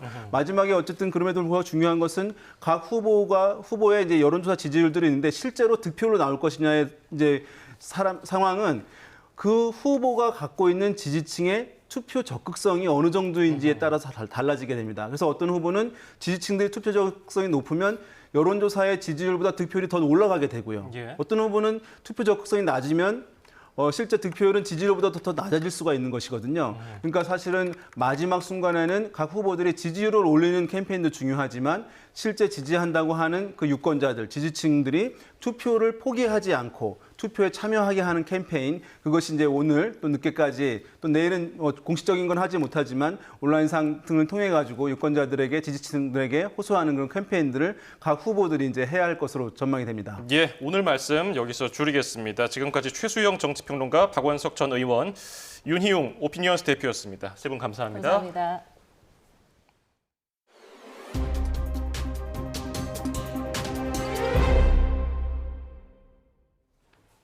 대선 당일 경찰이 가용 인력 100%를 동원하는 비상근무체제 가포 비상을 전국에 발령합니다. 경찰은 이번 선거 기간 후보자 경호와 투표소 인근 경비 등 각종 선거 관련 업무에 연인원 16만여 명을 투입해서 우발 상황에 대비하고 있습니다. 신기혜 기자입니다.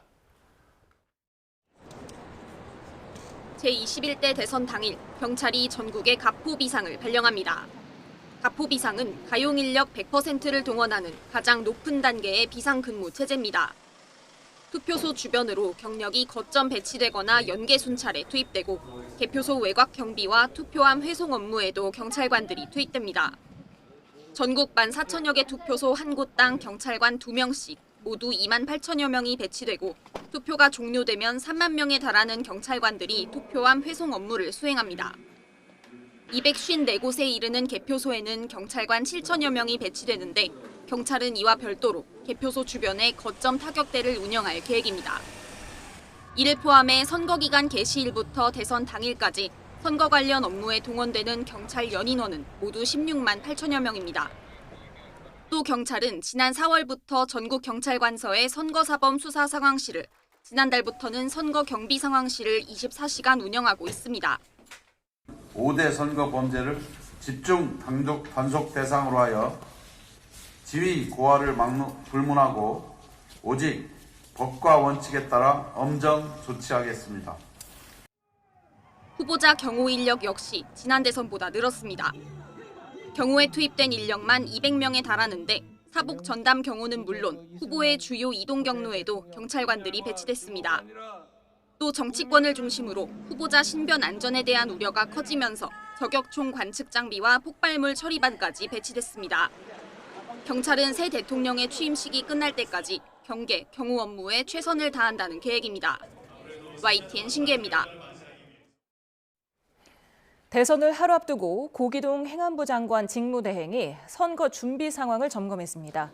고 대행은 오늘 충북 청주시 흥덕구에 설치된 투표소를 방문해 투표 준비 상황과 투표용지 보관 대책, 투표 용구, 관할 선관위와 경찰, 소방 간의 협조 체계를 확인했습니다. 고대행은 주권자인 국민이 소중한 권리를 불편함 없이 행사할 수 있도록 개표가 끝나는 순간까지 최선을 다해달라고 당부했습니다. 내일 대통령 선거일 국내 주요 택배사들이 모두 휴무에 들어갑니다. 이번에는 쿠팡이 사상 처음으로 주간 로켓 배송을 중단하면서 주요 택배사가 모두 쉬는 첫 선거가 됐습니다. 오동건 기자입니다. 이번 대통령 선거일은 전국 택배 없는 날입니다. CJ 대한통운, 한진, 롯데 등 주요 택배사에 이어 쿠팡도 배송을 중단합니다. 쿠팡이 주간 로켓 배송을 멈추기로 한 건 2014년 이후 처음. 쿠팡 직고용 인력과 택배기사까지 모두 2만여 명이 휴무에 들어갑니다. 원래 택배 노동자는 사측과 위임이나 도급 형태의 계약을 맺는 특수 고용 노동자로 근로기준법상 근로자에 해당하지 않아 유급휴일이 보장되지 않습니다. 택배사와의 합의가 없으면 공식적으로 택배기사들이 쉴 수 있는 날은 택배 없는 날인 8월 14일 하루뿐입니다. 2020년 총선 이후 주요 택배사들이 일종의 합의로 선거일을 휴일로 지정했지만 올해 주 7일 배송 경쟁이 격화하면서 시행이 불투명한 상황이었습니다. 그러나 노동계와 정치권이 택배 노동자의 참정권을 강력히 요구하면서 이번 대선일 휴무가 성사됐습니다. 전국 택배 노동조합은 결정을 깊이 환영하며 택배 노동자의 참정권 보장을 위한 결실이라고 평가했습니다. 택배 노동자들의 참정권을 보장하는 조치를 취한 데 대해서 환영을 하고, 다만 이제 앞뒤에 물량이 쏠리는 일이 발생할 수 있는데 그런 부분들에 대한 적절한 조치가 좀 필요하다. 택배 배송은 보통 주문 기준 오전 11시까지만 당일 배송이 이루어지고 이후 주문은 다음 날 배송되는 만큼 오늘 오후부터 주문하는 제품은 배송이 늦어집니다. YTN 오동건입니다. 사전투표 기간 기표된 용지가 회송용 봉투에서 발견됐다는 신고와 관련해 경찰이 해당 투표용지를 확보해서 DNA와 지문 분석에 나섰습니다. 선관위 의심대로 자작극인지 여부를 가리기 위해 본격 수사에 나선 건데 선거 관련 불법 행위는 지난 대선에 비해서 급증한 것으로 나타났습니다. 정현우 기자입니다. 사전투표 이튿날 경기도 용인 투표소에서 민주당 이재명 후보에게 기표된 용지가 회송용 봉투 안에서 발견됐다는 의혹에 대해 경찰이 본격적인 조사에 착수했습니다. 앞서 선관위는 20대 여성 투표자가 이미 기표한 투표용지를 다른 사람에게 전달받은 자작극으로 보인다며 경찰에 수사를 의뢰했습니다. 원래 들어있었다니까 저분이 민원인이 투표하러 이렇게 기다리고 있었는데 사실관계를 확인하기 위해 경찰은 먼저 선관위로부터 문제가 된 기표용지를 이미 제출받았습니다. 실제로 다른 사람이 손을 댔다면 흔적이 남았을 것으로 보이는 만큼 국과수와 과학수사대에 DNA와 지문 분석을 의뢰했습니다. 선관위는 해당 투표자가 부정선거를 주장하는 일행과 함께 투표소를 찾았던 것으로 보인다고 밝히기도 했는데 경찰도 구체적인 조사 일정을 조율 중입니다. 자작극인지 정말 문제가 있었던 건지는 수사 결과를 좀 더 지켜봐야겠지만 이번 대선 과정에선 각종 선거 범죄가 잇따랐습니다. 선관위에 무단 침입하거나 직원을 때리고 이것도 모자라 선거 사무원이 남편 신분증으로 대리 투표를 했다가 구속되기도 했습니다. 당일에 결정을 하신 건가요? 순간에 잘못 선택을 했습니다. 이번 대선 과정에서 불법 행위 1,800여 건이 적발됐는데 특히 선거폭력 사건은 지난 대선에 비해 2.2배나 늘었고 현수막과 벽보에서는 3배로 급증했습니다.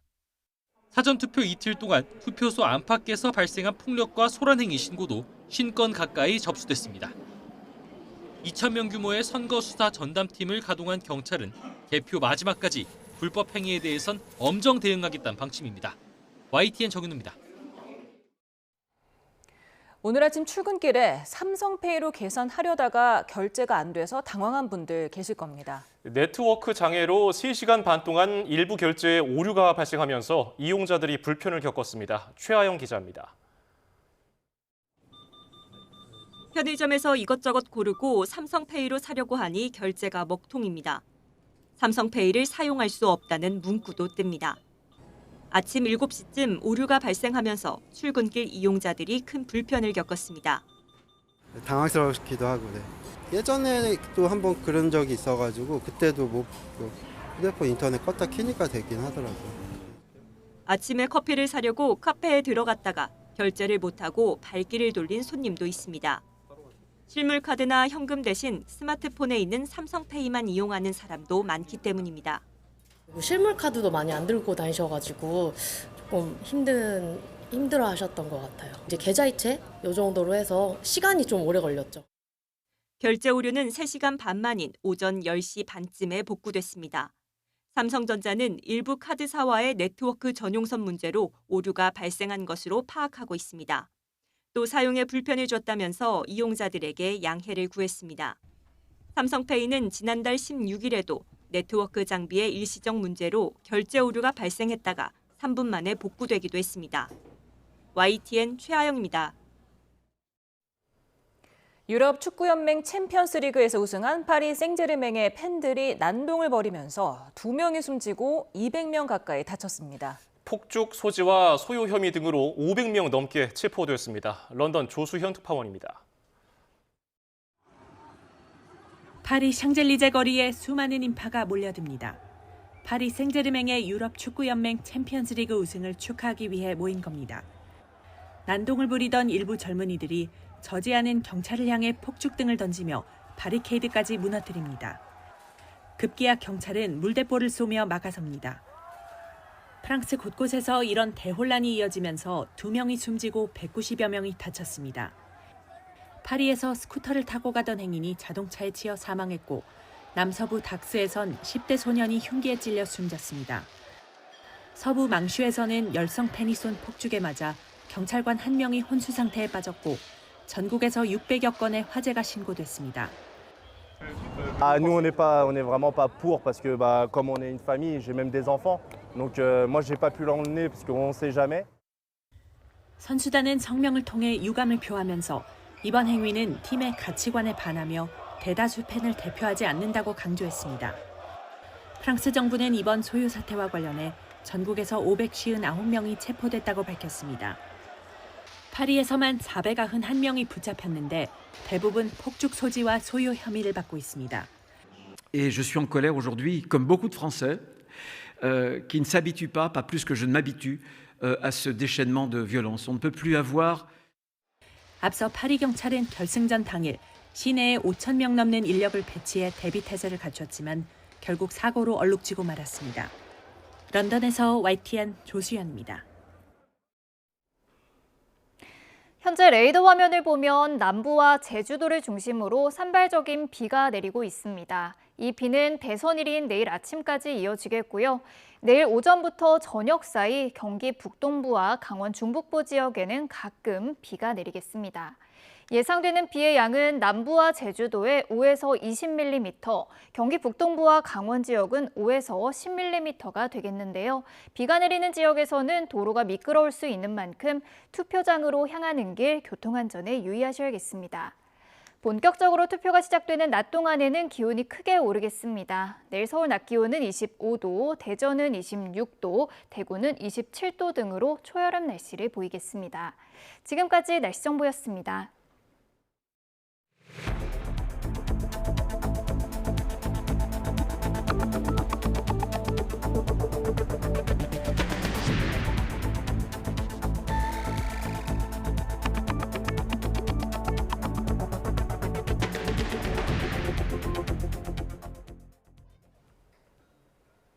제21대 대한민국 대통령 선거가 이제 내일 치러집니다. 대통령 당선인은 이르면 내일 자정쯤에 윤곽을 드러낼 것으로 보입니다. 홍민기 기자입니다. 제21대 대통령 선거가 내일 오전 6시 전국 투표소 14,000여 곳에서 일제히 시작됩니다. 본 투표는 사전 투표와 달리 각 유권자 주소지 주변에서만 가능하고 투표소는 선관위 홈페이지나 포털 사이트 등에서 확인할 수 있습니다. 주민등록증이나 운전면허증 등 사진이 있는 신분증을 반드시 챙겨가야 하고 사전투표에 참여한 사람은 또 투표할 수 없습니다. 이번 대선은 윤석열 전 대통령의 파면 결정으로 치러지는 보궐선거인 만큼 오후 6시가 아닌 저녁 8시까지 진행되는데 8시 전까지 투표소에 도착해 줄을 섰다면 투표할 수 있습니다. 투표가 끝나면 전국 254개 개표소에서 7만여 명이 참여한 가운데 개표 작업이 시작됩니다. 수검표 등 개표 상황은 중앙선관위 홈페이지에서 실시간으로 확인할 수 있습니다. 이번 대통령 선거의 중요성을 깊이 인식하고 있으며 투개표 절차를 더욱 투명하게 공개하여 국민 신뢰를 높일 수 있도록 노력하겠습니다. 당선자 윤곽은 개표가 70%가량 진행될 것으로 보이는 이르면 내일 자정쯤 나올 것으로 보입니다. 제19대 대선 당시 문재인 후보는 밤 10시쯤 당선이 유력하다는 보도가 나왔습니다. 그러나 이대로 우리가 승리한다면 저는 오늘의 승리는 간절함의 승리라고 생각합니다. 반면 역대 최소 표차를 기록할 정도로 접전이었던 직전 20대 대선에서 윤석열 후보는 새벽 2시가 넘어서야 당선 유력으로 분석됐는데 오로지 국민만 바라보고 국민만 제대로 모시는 그런 사람이 되겠습니다. 이번 대선에서도 득표율 격차에 따라 당선 유력 시점은 차이가 날 수 있습니다. 새로 선출될 제21대 대통령은 오는 4일 아침 노태학 중앙선거관리위원장이 당선인 결정을 선언하는 즉시 임기를 시작하게 됩니다. YTN 홍민기입니다. 선거 막판 부동층 표심을 흔들기 위한 네거티브 공세가 최고조에 달한 모습입니다. 더불어민주당은 극우 성향 교육단체 이른바 리박스쿨의 댓글 여론 조작 의혹을 전면에 내세웠고 국민의힘은 이에 적극 반박하며 이재명 후보의 대법원 내통 의혹으로 역공을 폈습니다. 정인용 기자입니다. 민주당은 온라인 댓글 여론 조작 의혹을 받는 극우 성향 교육단체 리박스쿨 문제를 재차 파고들었습니다. 벌써 리박스쿨 관련 영상들이 삭제되고 있다고 한다며 경찰이 신속하고 엄정한 수사를 벌여야 한다고 촉구했습니다. 극우단체 리박스쿨의 댓글 공작은 대선을 망치려는 명백한 선거 부정이자 사이버 내란입니다. 리박스쿨 대표와 김문수 후보의 친분을 암시하는 또 다른 증거 영상도 제시하며 공세 수위를 끌어올렸습니다. 까면 깔수록 양파처럼 진실이 드러나고 있습니다. 김 후보는 회피하지 말고 모든 의혹에 대해서 명명백백하게 밝혀야 할 것입니다. 국민의힘은 여론조작 범죄는 이른바 드루킹 사건으로 대표되는 민주당의 범죄가 아니냐고 맞받았습니다. 지난 2017년 온라인상 이재명 후보 지지 조직이었던 손가락 혁명군 등이 있지 않았느냐고도 따져 물었습니다. 조직적 여론 조작은 이재명 민주당의 전매 특허임에도 불구하고 이제 마지막 국민을 속이기 위한 구태 악습이 또 이 후보가 한 인터뷰에서 자신의 공직선거법 위반 사건에 무죄가 내려질 거라는 이야기를 들었는데 갑자기 기류가 바뀌었다고 말하자 대법원과 내통한 거라고 주장하며 반격에 나섰습니다. 판결이 나기 전에 대법원의 내부 기류를 들었다는 말입니다. 그리고 그 결과가 바뀌자 불만을 터뜨린 것입니다. 이것이야말로 사법농단입니다. 이에 이재명 후보는 대법원과 소통했다는 단어를 보도했으면 허위사실 공표로 법적 조치를 하겠다고 발표했다며 조작, 왜곡하지 말라고 날을 세웠습니다. 마지막 한 표를 얻기 위해 본투표 직전까지 정치권이 네거티브 공세전에 사활을 걸고 있다는 지적도 나옵니다. YTN 정인용입니다. 극우 성향단체 리박스쿨 관련 의혹이 커지자 교육부는 정책자문위원으로 위촉했던 리박스쿨 대표 손모 씨를 해촉했습니다. 이 단체 댓글 부대 출신들이 초등 늘봄학교에서 수업까지 한 것으로 확인되며 교육당국의 허술한 강사 관리 시스템도 도마 위에 올랐습니다. 염혜원 기자입니다. 리박스쿨 대표인 손모 씨는 지난해부터 교육부 정책자문위원으로 활동했고 올해 초에는 워크숍에도 참석했습니다. 댓글 부대 의혹 등이 불거지자 교육부는 급히 손 씨를 자문위원에서 해촉했습니다. 교육부는 위촉 당시엔 이러한 논란을 몰랐고 자문위원이 124명에 달하는 만큼 이주호 권한대행이 손 씨를 개별적으로 알고 있었을 확률은 낮다고 선을 그었습니다. 하지만 이 단체가 일선 교육 현장에 파견한 늘봄학교 강사 문제는 더 심각합니다.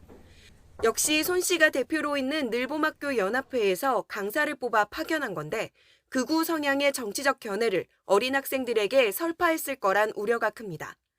현재까지 서울 시내 10개 학교에서 해당 프로그램을 확인했고 이름은 다르지만 관련 있는 단체들이 전국 각지에서 교육 활동에 참여했다는 의혹도 잇따르고 있습니다.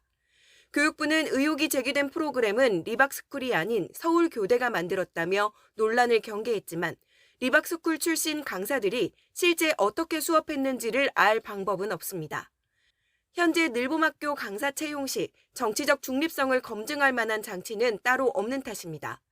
전국 모든 늘봄학교 수업을 모니터하고 통제하는 건 사실상 불가능하고 학생들이 강사의 문제 발언을 부모에게 전달해 민원을 넣는 게 가장 현실적인 방법입니다. 교사들은 늘봄학교 시스템을 전면적으로 재검토하라고 주장했습니다.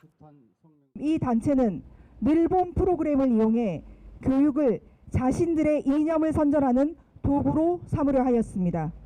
우리는 이러한 사실에 분노하지 않을 수 없습니다. 교육당국은 해당 강사들이 정치적 중립을 어겼는지 지금까지 확인된 수업 외에 또 다른 사례가 있는지 전수조사를 통해 밝혀낸다는 방침입니다. YTN 염혜원입니다. 선거 막판까지 정치권은 미국 유명 투자자 짐 로저스 회장의 이재명 후보 지지 선언 여부를 놓고 진실 공방을 이어갔습니다. 국민의힘은 지지 선언이 거짓으로 국제 사기라고 공세에 나섰고 민주당 측은 소통 과정에서 일부 착오가 있었을 뿐 사실이 맞다고 반박했습니다. 손효정 기자입니다. 세계 3대 투자자로 이름이 알려진 짐 로저스가 대한민국 대선 국면에 소환된 건 지난달 29일에 한 기자회견이 발단이었습니다. 대한민국에 투자합시다. 그래서 지금은 이재명입니다. 국제 투자자 퀀텀 펀드 공동 설립자 짐 로저스. 로저스 회장이 이재명 후보 지지 의사를 밝혀왔다며 입장문을 대신 발표한 건데 한 언론이 이 후보를 지지한 적 없다는 로저스 회장과의 이메일 인터뷰 내용을 보도하면서 논란이 커졌습니다. 국민의힘은 곧장 대국민 사기극이자 국제 망신이라며 공세 고삐를 조였습니다. 이 후보를 겨냥해 보이스피싱 후보라고 비난하며 대선에서 이 정도 거짓말을 했으면 후보직을 내려놓아야 한다고 날을 세웠습니다. 짐 로저스의 가짜 지지선언이란 희대의 글로벌 허위사실 유포 사기극까지 연출하고 있습니다. 허위 지지 선언은 명백한 허위사실 공표죄라며 이 후보 등을 검찰에 고발했습니다. 파문이 커지자 로저스 회장의 입장문을 대독한 김진양 상임의장은 소통 과정에서 문구에 일부 착오가 있었을 뿐 로저스 회장의 지지는 사실이라고 반박했습니다.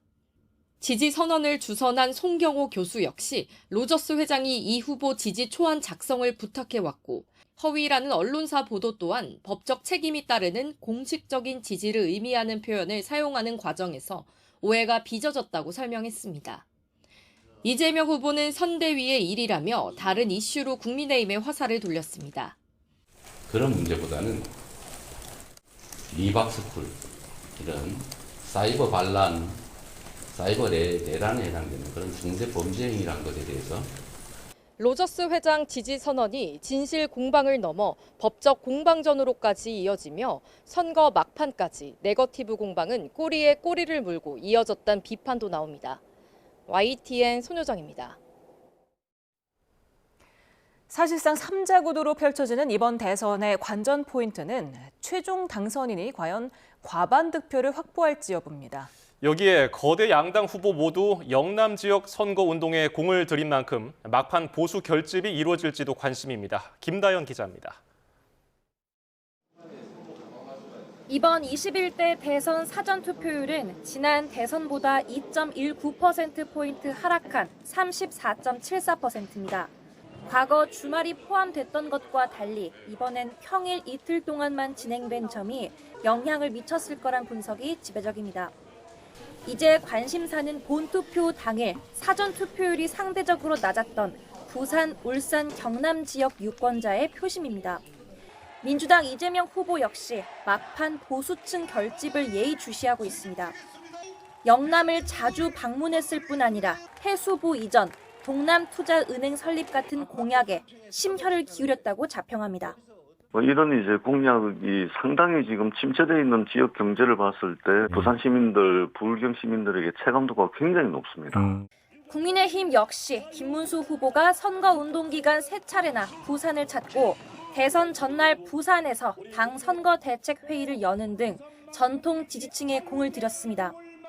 이명박 박근혜 전 대통령이 대선을 하루 앞두고 재차 전면에 나선 것도 계엄과 탄핵, 윤 전 대통령 탈당 전국에서 흩어진 보수 지지층 총결집을 노린 거란 분석입니다. 마지막까지 투표장에 얼마나 많이 나오시느냐 여기에 따라서 승패가 결정되는 골든크로스 구간이라고 저희는 판단을 하고 있습니다. 두 번째 관심사는 1강 1중 1약호도 속 과반 득표자가 나올지로 1987년 민주화 이후 50%가 넘는 지지로 당선된 대통령은 박근혜 전 대통령이 유일합니다. 다만 그땐 양자 대결이었던 만큼 이번 3자 구도에서 과반 득표가 나오면 또 최초란 기록을 쓰게 됩니다. 자연스레 막판 약진을 보인 개혁신당 이준석 후보가 두 자릿수 득표율을 확보할지도 주목해 볼 만한데 상황에 따라 보수 정계 개편에 영향을 미칠 거란 전망입니다.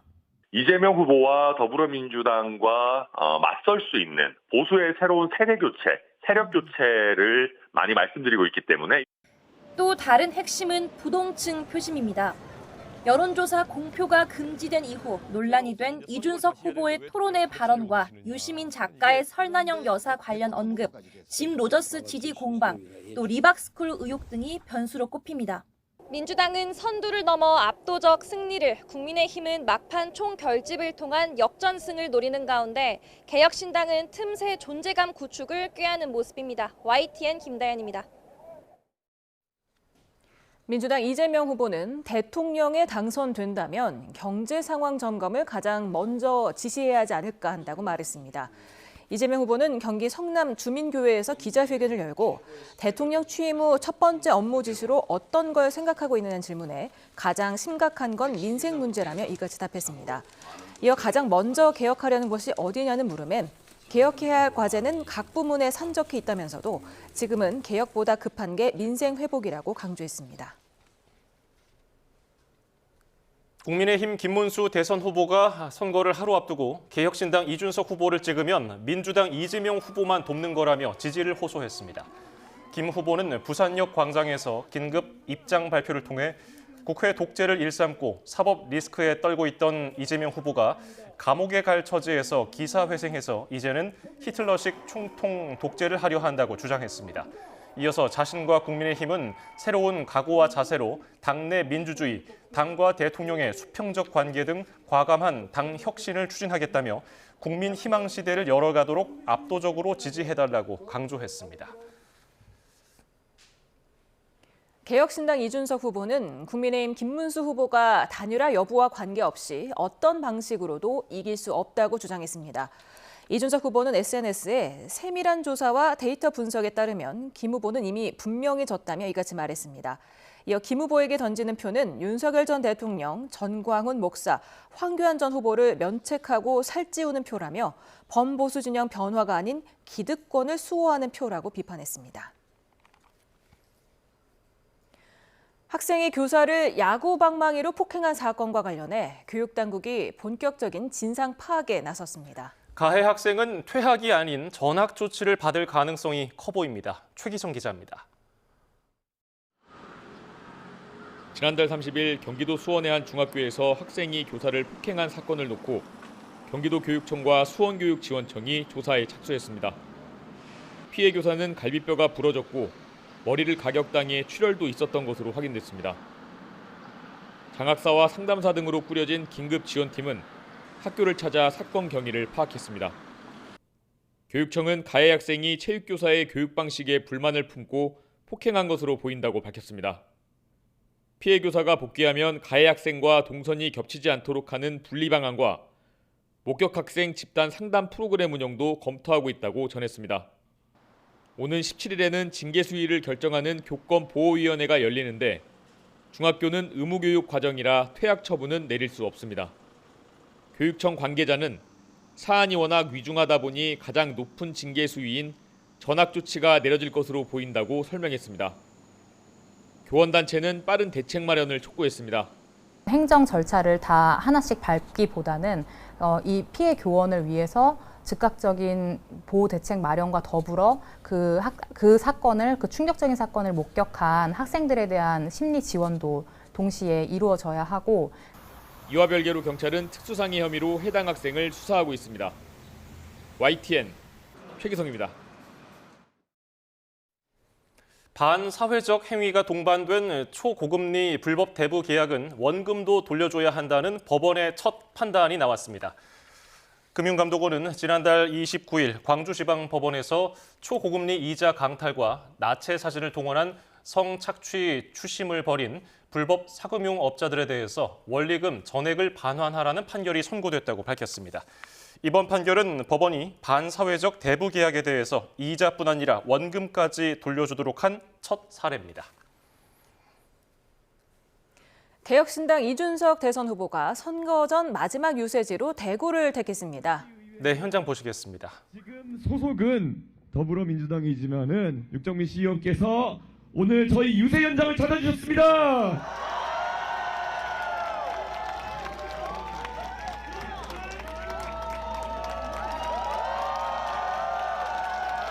이게 아직까지 당적이 더불어민주당이시기 때문에 발언을 하시거나 이러시기에는 부담스럽지만은 그래도 이재명 후보의 독주에 대해 가지고 용기 있게 비판하실 수 있는 그런 분입니다.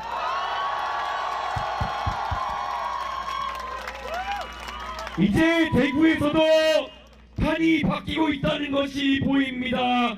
지금까지 국민의힘의 대안으로 민주당이라고 했지만 사실 지역에서 대표를 받지 못했는데 이제 육정민 의원님 같이 용기 있는 분들이 나서서 대구의 변화를 일으켜 주실 것이라 믿습니다. 그렇지 않습니까, 여러분?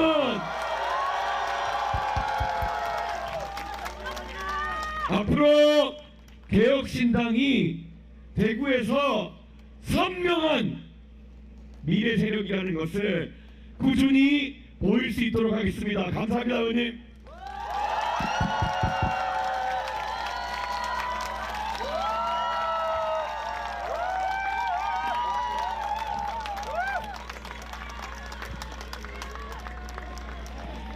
자, 대한민국 이제 앞으로 한 12시간쯤 있으면은 투표가 시작됩니다. 이 얼마나 기다려온 순간입니까? 지난 12월 3일 계엄 이후로 정말 혼란이 많았습니다. 저는 계엄 당일 많은 자괴감을 느꼈습니다. 내가 저렇게 위험하다고 경고해왔던 윤석열이라는 사람이 실제로 국민 앞에 씻을 수 없는 죄를 짓는구나 라는 것을 보면서 한편으로는 정말 제가 예측한 대로 가서 너무 놀랍기도 하고 한편으로는 정말 이 보수의 혁신이라는 것, 보수의 재판장이라는 것은 왜 이렇게 어려운가 라는 고민을 하게 됐습니다. 저 이제 정치한 지 14년 정도 되어 갑니다. 여러분, 제가 27살에 정치에 처음 들어왔습니다. 그 뒤로 14년 가까이 정치판에 있으면서 그래도 국민들의 사랑을 받으면서 당대표도 지내고 국회의원도 한다고 하면 너 그래도 잘 산 거 아니야? 이렇게 생각할 분들이 있을지 모르겠습니다. 하지만 27살에 정치를 바꾸겠다는 꿈을 꿨던 저 이준석에게는 지금까지의 저의 성과라는 것은 개인적인 자부심일 뿐이지 대한민국의 근본적인 변화를 만들어내지 못했다는 것에 너무나도 아쉽습니다. 제가 가끔 가다가 SBS나 이런데 동물농장 같은 거 보면은 그런 식으로 나올 때가 있습니다. 비버를 동물원에서 키우면은 비버가 동물원 안에다가 계속 댐을 짓습니다. 나무를 물어다 와가지고 댐을 짓습니다. 그럼 사육사가 그 댐을 갖다가 던져버립니다. 그럼 그 다음날 비버는 와가지고 내 집이 어디 갔지? 하고 다시 나무를 물어다가 댐을 세웁니다. 비버는 무슨 생각일까요?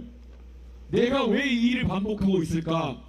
고민하겠지만 저는 14년 동안의 제 정치 여정이 흡사 그 동물원에 갇힌 비버의 삶과도 같다는 느낌이 들었습니다.